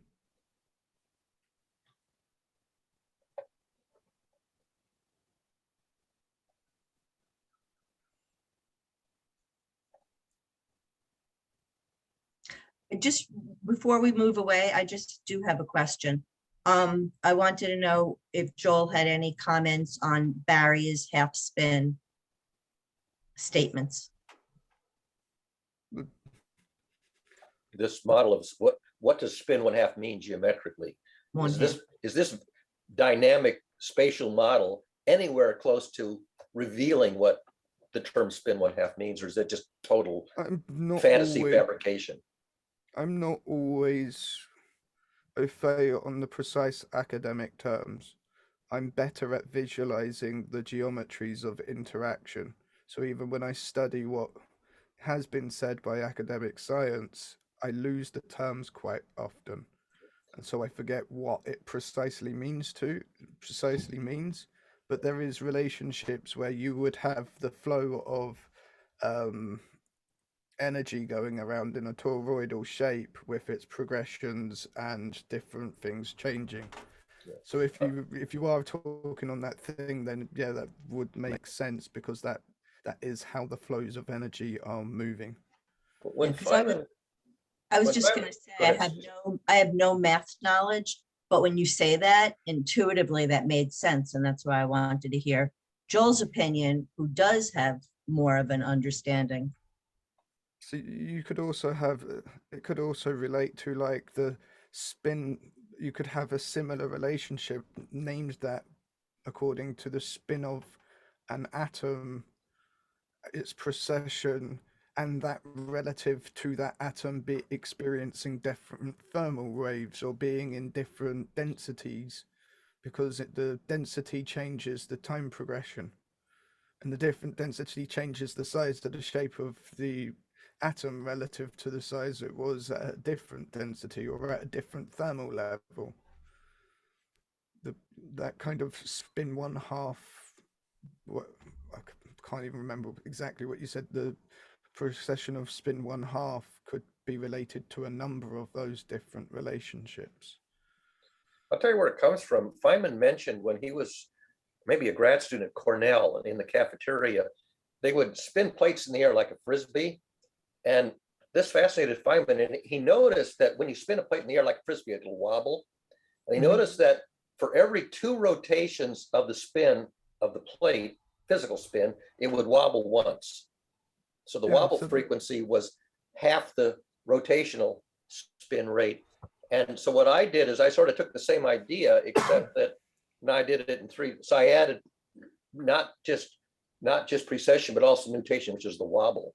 And I said the ratio of these, oscillations, the the precession frequency and the nutation frequency, yeah, they can be in a ratio 1 to 2. Why not?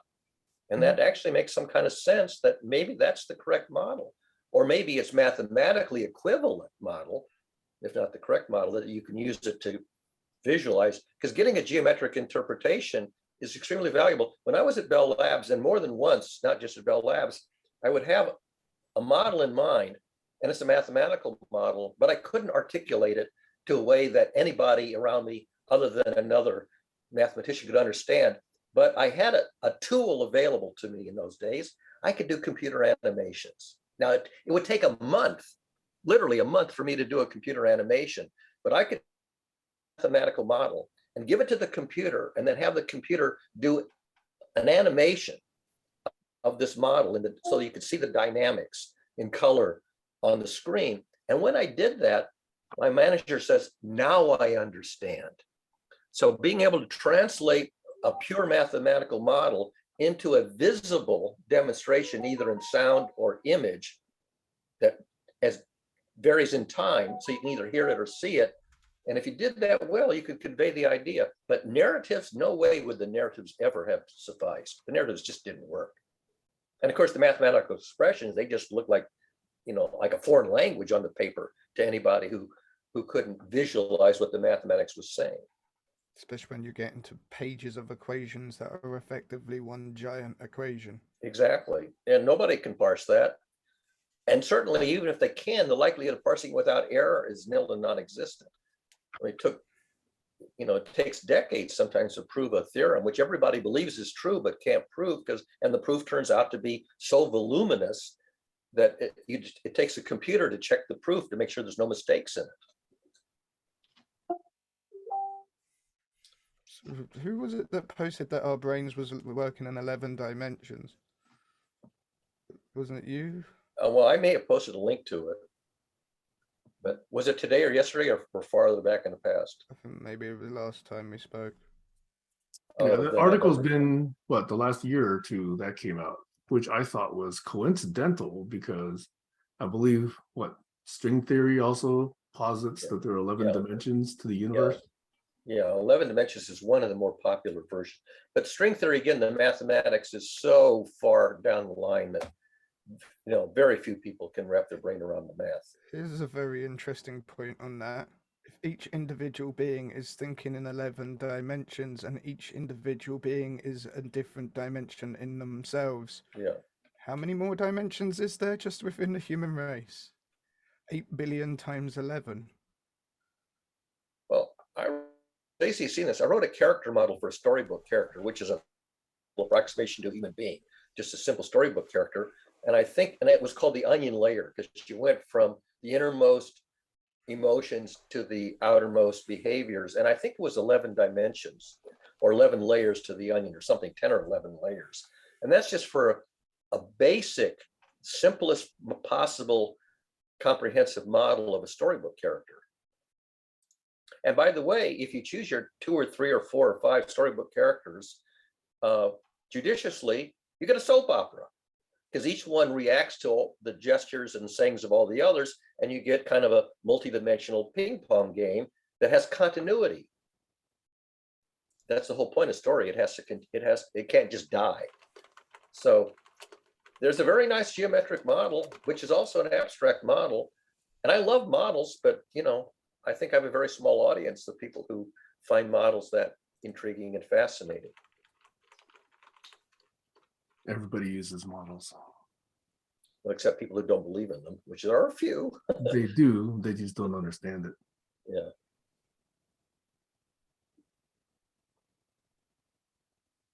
So I appreciate models that have leeway within them. Sort of like freedom within the boundaries, that whole concept. I mean, models, to my mind, models have 3 useful properties. They have explanatory power, they have predictive power, and they have diagnostic power. And if a model doesn't have explanatory power, predictive power, and diagnostic power, then it's just not a model that reaches the minimum criteria that I'm looking for in a model. now here's an interesting point. What about inspirational power? Yeah. And in fact, that kind of comes out of diagnostic power, because if you have diagnostic power, you can get some insight into what's wrong with the system that's not conforming to the prediction of the model, and you can find and fix the flaw. This is like car talk, the diagnostic reasoning about automobiles is that if you have a good model, you can use it to diagnose what's wrong with the real system. Mhm. And fix it. And so that's the inspiration. You go, I know what's wrong and I know how to fix it. And then you can make people happy. And in the fix it shop where I volunteer, often I can diagnose something, pretty simple household appliances, they're not very complicated, but I can diagnose it and fix it in a jiff and make somebody very happy. But if I didn't have that model of how this thing is supposed to work, I wouldn't be able to diagnose it. I wouldn't know what to fix. That's fine, but not when it applies to people, because like a carburetor is not going to lie about why it's not working. And that's why this theory of mind stuff is so problematic. Because if you try to figure out what's the bug in somebody's mental illness, good fucking luck, for an amateur on the internet figuring out, and even if you can correctly diagnose it, that doesn't mean you can cure it. I mean, even a surgeon can't always cure a correct diagnosis, because it's beyond the power, or you don't get the cooperation of the client. A person can have a mental illness and maybe go to a psychologist who can even diagnose the mental illness, but without cooperation, there's no treatment. You can't treat somebody and cure them without their cooperation. So they can walk away with the diagnosis and say, well, even if it's right, I don't want to deal with it. I just want to.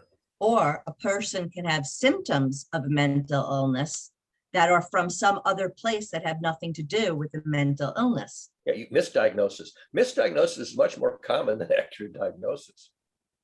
And we could probably all give examples of misdiagnosis, maybe not so much with people or perhaps some medical things, but diagnosing an automobile incorrectly and then paying somebody to fix something that didn't fix it because they misdiagnosed it. I mean, I certainly had that. I spent $700 paying for a corrective measure that didn't fix the problem because it was misdiagnosed. And the correct diagnosis could be fixed with $20 worth of antifreeze. So that really was annoying. Especially in psychology, a lot of the ideas are based upon the conception that normal is right.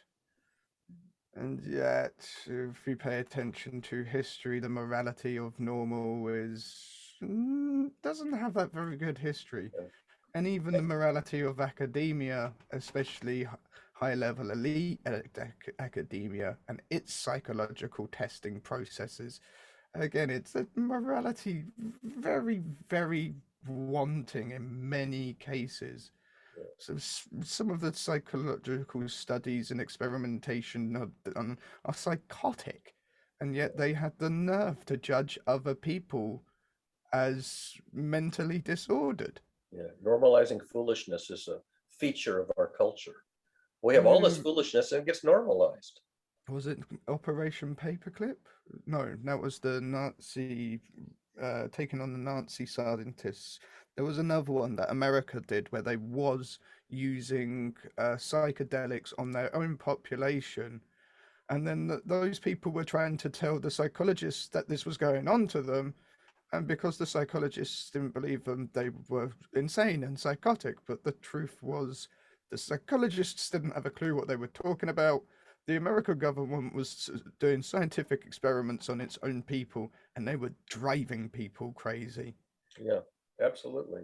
So the morality around a lot of things that goes on in science and normality is very delusional. And there's an important thing you can do with that word, is when you realize that the luminational is away from light, knowledge, or understanding.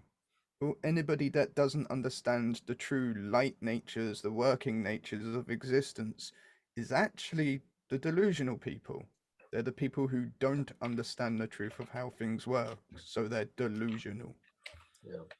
And that comes from the use of understanding the prefix meaning, the meaning of the mid, which is lumin, and shun, which is often related to knowledge or understanding.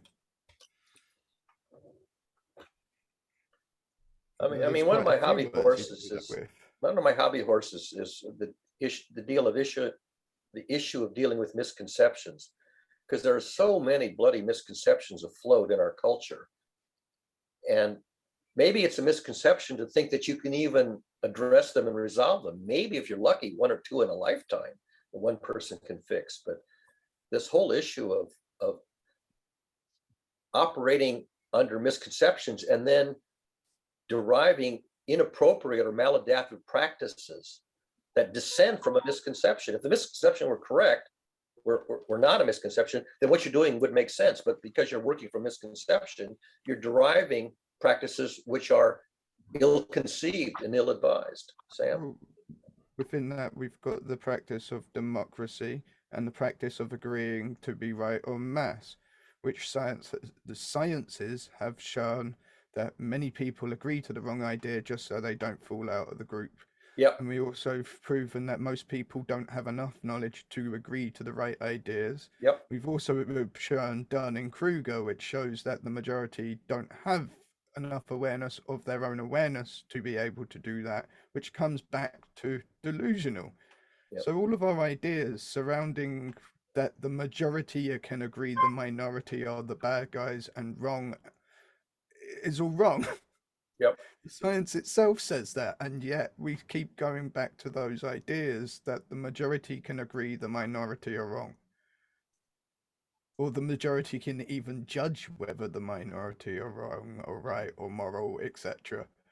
Because the majority will always agree that they're the right and moral ones, and that what they've agreed is right because they agree it's right.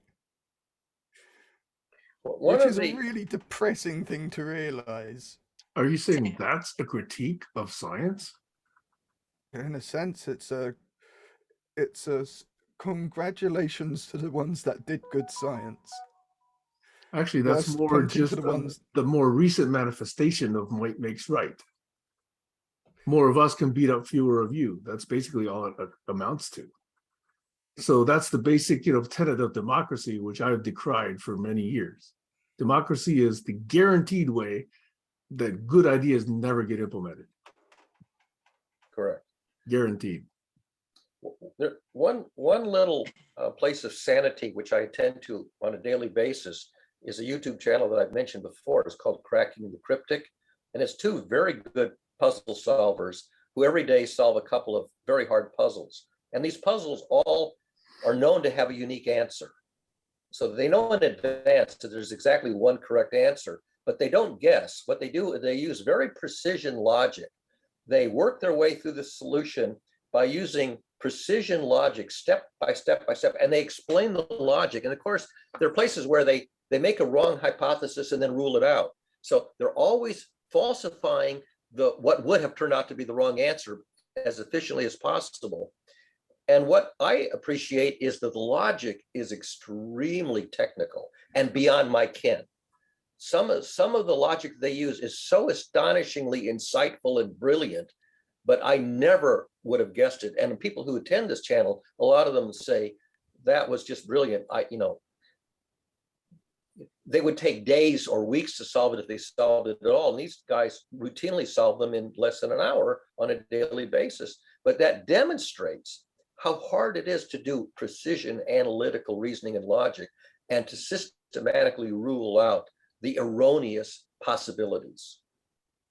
And the fact that they arrive at the correct solution and it's demonstrably correct, that's the proof that they're doing good logic. Sam? I want to go back to a request that Joel made, which is to remove these posts. One of Doug Engelbart's principles was nothing gets deleted.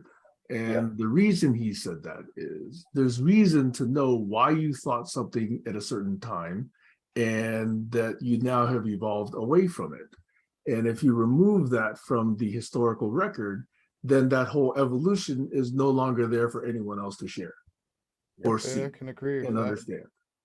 Yeah. Right? Yep. So I I'm can agree with perfectly that. fine being shown, that I'm wrong at any point in time. And I'm trying to actually So- understand and improve my understanding. So I lay it all out there. Okay. I do lay it all out there. Okay. I have to reword what I just said based upon my own sort of standpoint. Is I will recognize the truth in that. I don't need to agree with it for it to actually be correct, because it is correct. If you remove that from the historic record, you don't have it. So I don't need to agree. I'm recognizing its truth. Epistemology. Yeah. Truth Being doesn't need convinced. agreement, is basically what you're saying. And I agree with that. To go back to the idea of questioning, it would be interesting to have on that post, if somebody would have said, is there one sentence, or which sentence would you change? Is there one sentence you would pull out to fix this meme? Because I get memes all the time where I agree with most of it, but there's always one sentence and I'm like, I can't share that because I don't agree. Yeah. But you can adapt it, amend it, modify it. And from time to time, I'll find something that has the germ of comprehensive truth in it, but maybe there's a little piece that's problematic. And if I can, I'll amend it. If I can figure out how to fix it so that it's correct. It's the same old thing about diagnosis. The machine almost works except for one little glitch. Fix the glitch, now the machine works perfectly. I mean, That's- a common thing I do is a lot of these old expressions are formed in terms of he and him, right? So I will often adjust that. Not everybody knows how to do that. Oh, yeah. So, and Nor, they're not nor does gonna everybody learn. agree with pronoun ideology, and nor does every culture actually use pronouns. So this whole new ideology of you must use our pronouns, it's yet another ideology forcing its will. Agreed. So I take the same stand that other people have taken is no. You instantly try to force me to use that language and I'm not going to use it. It creates I a will drama, refer to you protagonist, as antagonist. according to what I consider the use according to biology, which is him and her, referring to woman as in having a womb and man as in being a P-man having a penis. He and her. That's my cultural use of those terms, and I don't see an emotional reaction as having right to force me away from using that way of language. I will call you Stacy if you are a effeminate man and you want to be called Stacy or Sarah or any other thing. And if any masculine woman wants to be called by a masculine name, I will call them that. But I won't be forced into using a completely different form of language use of pronouns than what fits my understanding of their use. Happy to use any name anybody wants to be called, even Starlight or Bubble Kiss. If they want to be called that, then that's fine, because that's just an abstract name. Anybody can be named anything. But pronouns are based upon many different things in many different cultures, and So you just can't force So harmony. I want to share an example of something that happened to me, because I think it illustrates where the notion of power fits in. I had been in a call where there's one particular person, and in describing the group, when this person spoke of the females in the room, they called them girls, but the men were referred to as men. So I took note of it. I didn't have a charged response, but I definitely took note of it because it signifies something. Wasn't putting a judgment. And then on other occasions, I heard this person use the word properly, woman or females. So again, no need to say anything. But recently I was in another call and this person was leading an experiment. And so this time when it was used, I spoke up. And I explained later, the reason I did it is that when it was just an average individual speaking, I didn't feel the need to criticize or, point that out. But now that this was going to become somebody who was setting a standard that was then going to be used by the other people in the group, I had to weigh the different values that I hold. And I decided that it was more important to speak it out because it would have other implications. So, and it was difficult because it's not easy to correct somebody that you see as a leader, or at least in that moment is the authority of the group. So I just want to point that out. How was that received? Most of yes, Oh, but beautifully, most because of the, I only deal with reasonable people. So most of the people who I hear use girls also call men boys. that It's would be very totally rare that different. I see that as that being separated. I've never seen that, actually. I have never, ever been in that situation. Never. Because if somebody said, if Barry was working for somebody and they said, I'm going to send my boy Barry down, I think, I don't know, I don't want to speak for you. Sam, if somebody said, I'm going to send my boy Sam down, I'm thinking you wouldn't really love that. This is a reminder. Whereas Yes. it's not, some women actually, I've heard that, I mean, I have no problem saying I'm going out for girls' night. It's very, it's a very different kind of thing. But yeah, I'm not even going to get into it because it means different things to different people. However, as far as I'm concerned, if it's a professional environment or an academic environment, it's really important. Girl is not the proper term for someone who's 35, 40, 50 years old. And I think that in an academic environment, we should use the proper terms. But what if I said to you, I don't recognize the ideology of professionalism, and I consider it a really negative way of looking at how things are? You should be seeing people as people and them as being human, not trying to elevate them. Right, but so I would wonder why somebody is looking at a member of the male species as being fully mature and labeling them with a word that indicates maturity, and yet they'd be looking at the female and labeling her in a way that indicates a lower level of maturity. As I said, from the people I've heard use those, it's always been balanced. It would be more common that they would say boys when it is the entire group of being boys. But Yeah, everyone I'm shocked because I've never, I'm curious about Barry and Sam. I don't I know usually. quite a lot of people who they have their runaround people who they're like the leader, and they have all their people that work around them and do all their sort of running around, all their chores, and they say, I'm going to send my boy down. I've got my boy coming to you. And I've also heard, I use guys in a general neutral way to mean Right. people. Yeah, I do as well. So the whole idea that people can just react and go, no, you've got to use it the way I say. But you don't see that there's something going on in the power dynamic when that person says, I'm going to send one of my boys down? Is he considering himself a boy? It's just the way it is. It's just the use of language. Well, I Why think does you it have have to to be question. taken to that power dynamic ideology? It doesn't have to be, but there's a very good chance that there are underlying assumptions there. And to pretend they're not is silly. But he's right, because he's the leader and all of those people have accepted him as the leader. So you've He is the accepted person that. who organizes and controls what goes on. So you've accepted that a leader should be all powerful. He's not all powerful, it's just the culture in that group.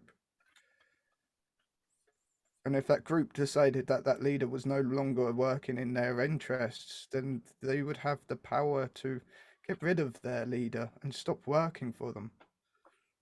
Which is what happens in a lot of things around here. I mean, especially in criminal gangs, they call them boys. And when the leader loses touch with looking after the whole group as a whole, that leader doesn't have his gang very long. They disappear off and find other people to work for if they don't have the capacity to be doing that work themselves. Which is often the case. Some people don't want that leadership role. They would rather have someone who makes the decisions and they just accept their position as taking part of the pie.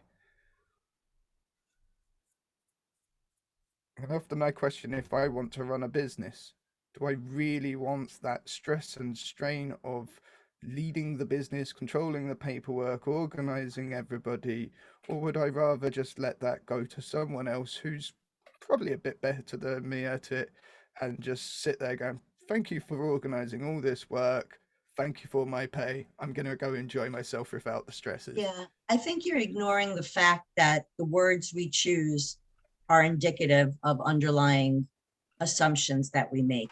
And mental models. Yeah. But that's also very culture based and very individual based. So to just assume that your perspective of that perspective is the right one is a perspective. Well, I'm open to the no, fact that all Stacy is language saying issue. is in any language, the choice of certain terms and words reveals something, maybe not all, but something about the mental model that that person is speaking from. That's all she's saying. Yeah, and that could be very different things. I'm not even saying what it reveals, but it reveals something. And where I would agree is if it's somebody's second language, then that may not hold to be true because there's issues with translation. But yes. And clarifying. acculturation. Yeah. And like I don't have a lot of idioms simply because in my early childhood, I didn't grow up in this country. And further than that, Hungarian is a gender neutral language, so they don't have pronouns at all. Raising hackles is very idiosyncratic.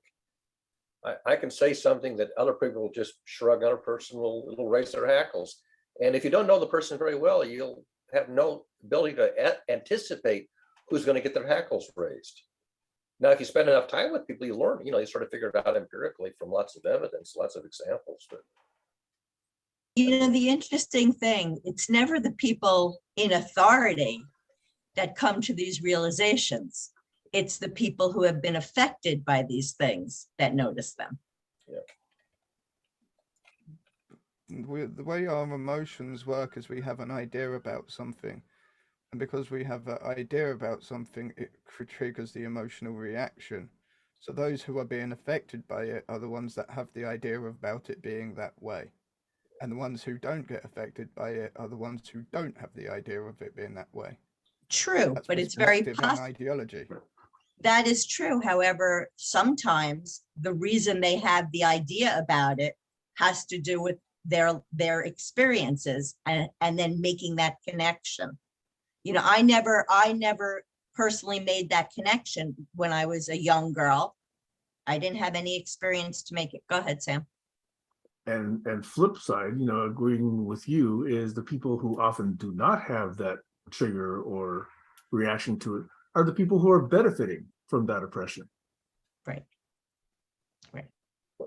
I was once talking to a psychologist about this issue of raising hackles, and he contributed a suggestion that if you have to say it out loud, he said, use the phrase, I take exception to, ... And, one of the things I noticed watching the original Star Trek movies on TV, or the episodes on TV, two of the characters, Bones and Spock, had, being actors, a way of raising one eyebrow in a close-up to show skepticism. It turns out I cannot raise one eyebrow. I simply don't have the ability to. I can raise both eyebrows, but not one. And that sort of reminds me of a paraphrase of Wittgenstein. That which cannot be spoken of in words must be passed over by making funny faces. I wish I could make funny faces as good as actors do who can raise one eyebrow to silently express, skepticism or disapproval. Joel, I don't think, Joel's trying to raise one eyebrow and he's not successfully doing it. So probably has the same genealogical issues as I do, the inability to visibly raise one eyebrow like Spock or Bones could do. Some people can There's a wiggle lot of their things I wish I scalp. could express disapproval of non-verbally with funny faces, but just it's not within my acting ability.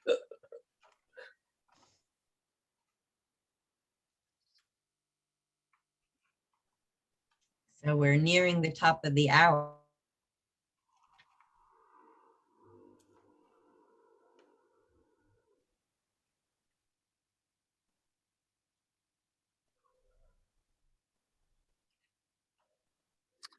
Joel, I'm going to watch those 4 videos. The last 3 weeks have been my first 2 or 3 weeks in a brand new set of assignments. So my day gig is actually taking up more of my time and energy and attention. So it's an explanation, not an excuse. Channels. What? I think I shared channels, which there's hundreds on those channels. Well, there are specific individuals associated with those channels. So I'll follow up on those individuals and some of their postings. What's his name? Dr. Justin something. Yeah. Very good Jewish scholar. Massive library. Very jealous of his reading capabilities. I'd love to be able to just go through his library and be able to read the languages he can read.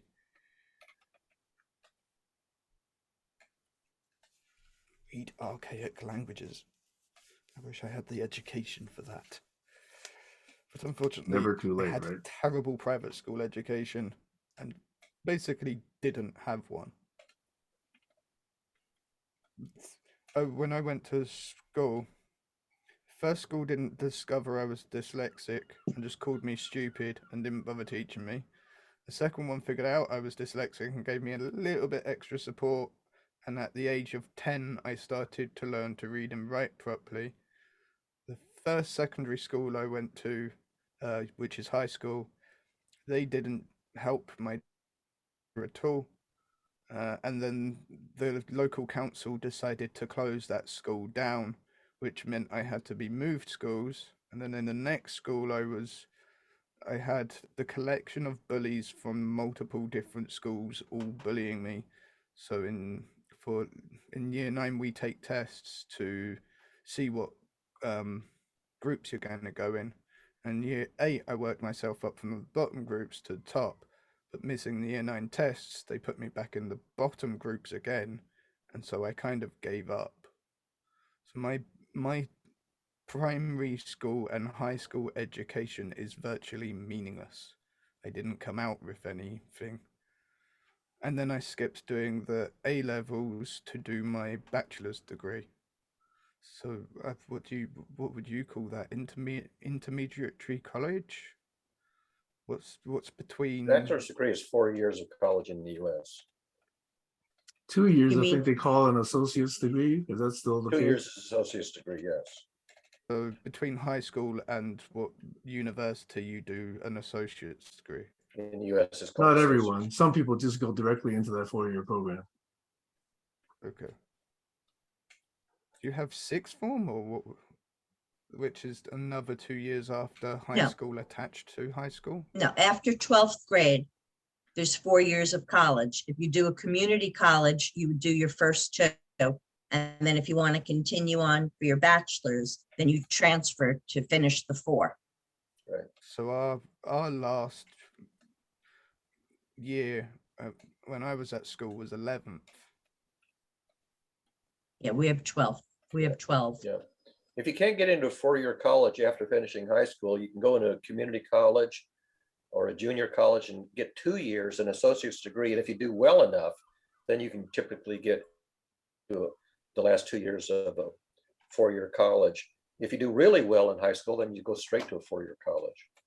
I have to say that's really changed now because of the economy. Many people are choosing to go to community colleges also because they're much better than they were And they're a lot cheaper. That's the main and reason. a lot cheaper. And now some of them are starting to get funded by the state. Yeah. When I went to college, the tuition was $102 a semester for in-state residents. currently You get a scholarship, it was only worth $102 a semester, so like big deal. I think the courses for the masters I'm doing is what would be equivalent of about $3,000 per 8 months. It's cheap. That's that distance learning, so that's not even going into the I university. know. Unfortunately, it's still cheap. First, today you can get a pretty good education if you're disciplined just on the internet, if you know what to look for and are disciplined, which most people aren't, but you can get a good education. I mean, yes, a lot of stuff is available. Yeah, you can also get exposed to a lot of crap. Which is That's true in academia too. Yeah, Agreeing I to be suppose wrong it is a is. very common practice.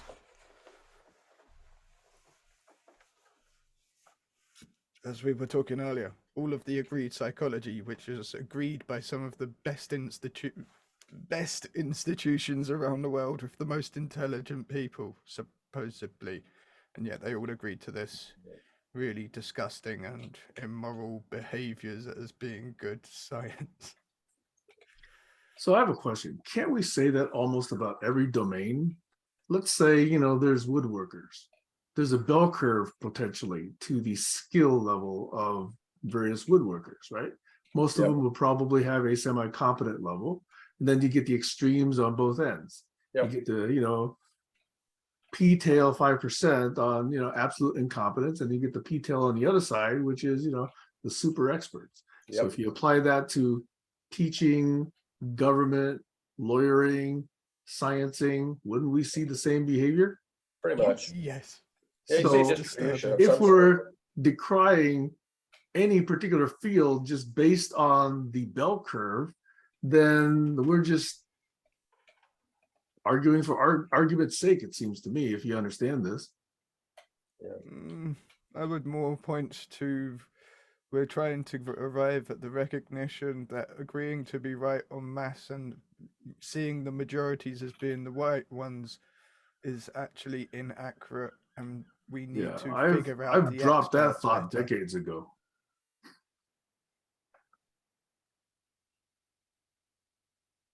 That's the whole point, that people really, we always used to have it. You don't talk upon things that you don't have at least some expertise in. And yet quite a lot of people talk about things they don't have expertise in. Not even a little According bit. to It's other just people, belief. yes. No, because you can Most show of that us would agree. We can prove that, I think. you can show that somebody doesn't have a bit of knowledge, and by showing they don't have that bit of knowledge that is required to judge something, well, they're not expertise enough to judge the thing they're judging.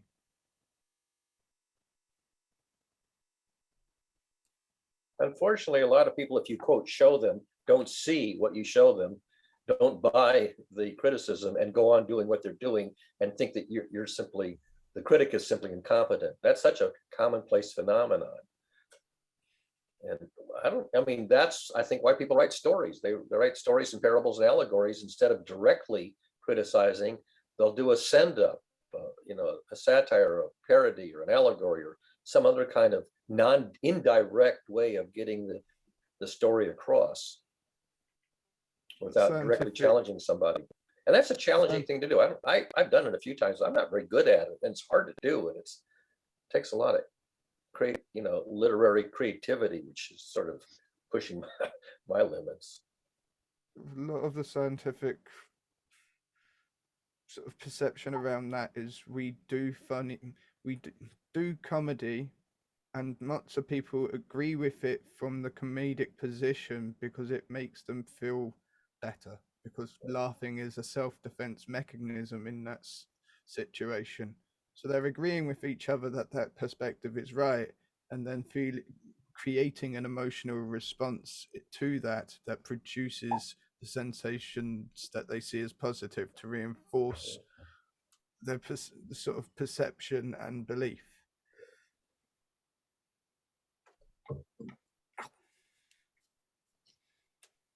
So you see it a lot with comedy. People mock things, thinking that it's the thought behind it is rational. Yet often it demonstrates they didn't know, and it was more comfortable to be laughing at that thing thinking it's wrong and irrational, whilst the actual behavior was the irrational part. A lot of good literature, though, is comedic. Sam? And a lot of good political satire today is actually on target. Yeah. I actually find, that much of what the journalists, what is expected to be a journalism profession, doesn't even claim they're trying to give us, objective facts anymore. They Right. don't. Yeah. They don't have standards that they are held to anymore. Yeah. And so you find some of these quote unquote comics actually, able to actually speak on the matters that truly need to be spoken. Yeah. Because the journalists are not doing it. Stephen Colbert. That doesn't mean they're always right, but it does mean that they're actually taking on these topics that journalism doesn't take on. Yep. Well, and the other thing is, if you couldn't find truth in it, it wouldn't be funny to you. Yeah, the grain of truth, and you do the exaggeration, and the exaggeration is a send up, but there's a grain of truth in it. Yeah. Not only that, I don't think of a single comic that's successfully been able to exaggerate, the stuff that's been reported on Trump. It's impossible to exaggerate what this guy does. He's already over the top. Exactly. Or under the bottom, maybe I should say. Well, I remember in his first year, a lot of the Saturday Night Live openings were actually his exact words. Exactly. That's right. Right. A very good evil genius would make everybody think they're a buffoon. What? A very good evil genius would make everybody think they're a buffoon and a So fool. Joel, I think there's again some truth to that. The puppet master behind Trump is a genius. Trump himself is not. Look at the villains in Batman: the Joker, the Penguin, the Riddler. I mean, the bad guys, the evil bad guys, are all comic characters in Batman. I mean, that's certainly not an accident that they're all comic figures. Even in mythology, you have the fool, and the fool is the one who tries to point to everybody that what they're doing in culture isn't the right way to behave, that their morality's gone skew, or that their culture's gone Yeah, skew. George Carlin, for example. Yeah, I was just thinking about him. He was a fabulous, entertaining comic, but he was really doing social criticism. Exactly.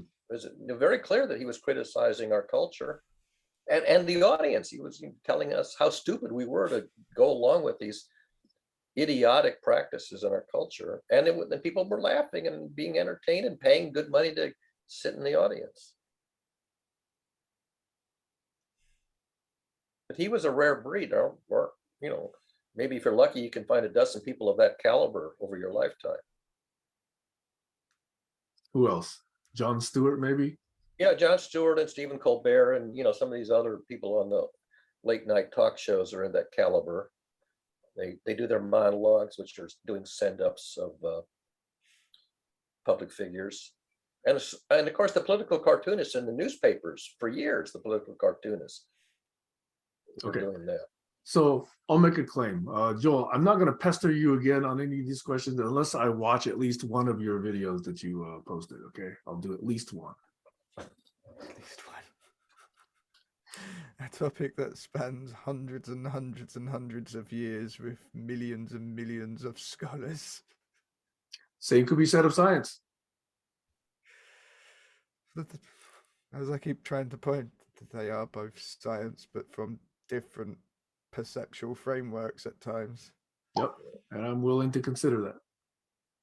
I mean, from evolution, we know that behavior has cause and effect on evolution.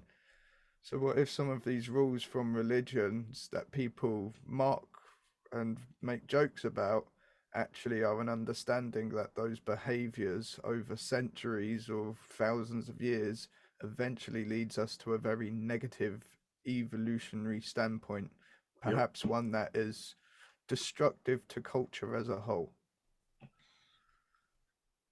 I mean, heck, let's take all of evangelical Christianity in that context. But I do often say that we need within those traditions, we need to pay attention to the true and the false, the accurate and the distorted, which is difficult if you don't understand the originating ideas they are supposed to connect to. In fact, I'd say almost impossible, because people will just go, well, it's just a matter of opinion.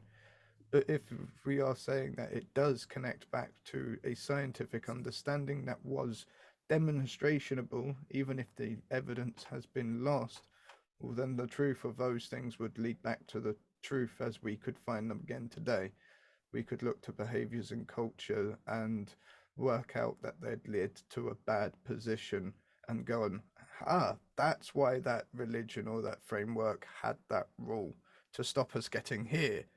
But we ignored it thinking it was wrong, and so we got back here anyway. On the other hand, I will always be looking with the following query, which is, what is better explained in system B than in system A, if I might use my previous depictions of A and B? That would be my question. We could slightly reword that and say, what different perspective does each one give? They don't necessarily have to be better, but they could sort of suggest something from a nature of being. So let's say that you was an evolution of a dog and had the same sort of rule set as an evolution of a cat. Well, you don't want to be the same evolutions. You want to act and think differently.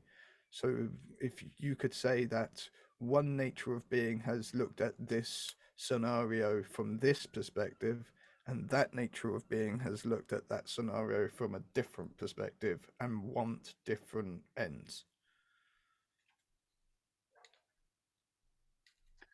Okay, let me consider that also. My going in presumption, and I'm just stating it is a presumption, is that each system of thought should be able, this is my own opinion, okay, so therefore it's worthless, should be able to explain the explanation of the other in its own terms.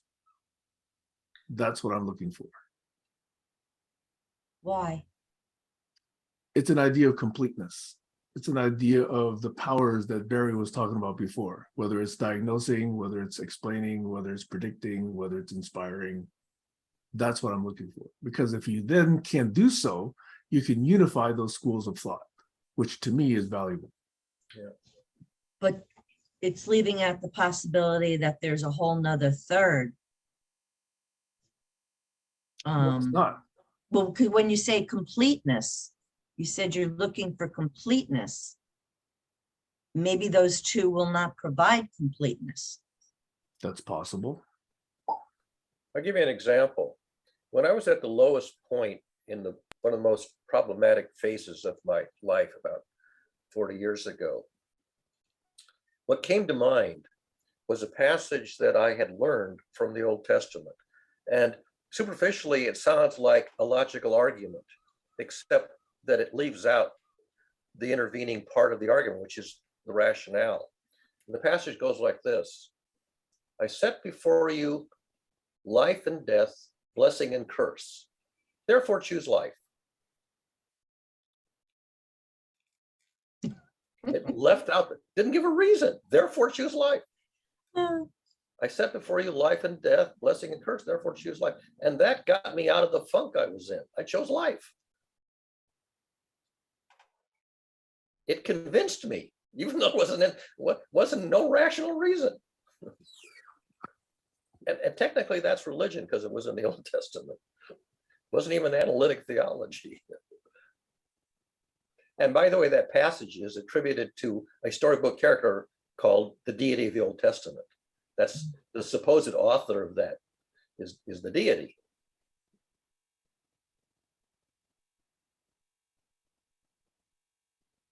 And life is growth. You know, I decided not to cash it, but yeah. What? Can be. Well, can you name something living that's not growing? Yeah, something that's dying. Yeah. And also name something that is decaying. But and I'm it being thinking that life. Okay, so maybe I'm Bacteria's- using, I'm using the word growth wrong, and I should use the word movement. Hmm. Because that's how I really meant it, change in some way. Yeah, things can that's be the old changing spirit. and improving or not improving, getting worse. That was the old spiritual concept of life, was flow, energy flow. Right, that's what I meant. Right. And think about it, spirit is literally refers to breath, and breath is the oxygen, which is the other half of the fuel to generate energy. You can eat all the food you want, but if you don't breathe in some oxygen, you cannot oxidize that food and generate energy to run your body. So literally, spirit is the Greek word for breath. Inspire, expire, Perspire. aspire.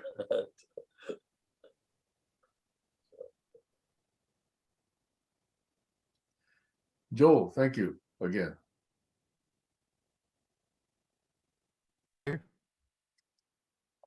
I have another session to prepare for. Okay. So we'll let you guys go. All right. I think we're done, aren't we? Does How anybody come else how have come more? me and Barry don't get a thank you? What are we, chop liver? Thank you both. All right, goodbye, everybody. Have a good weekend. Bye-bye.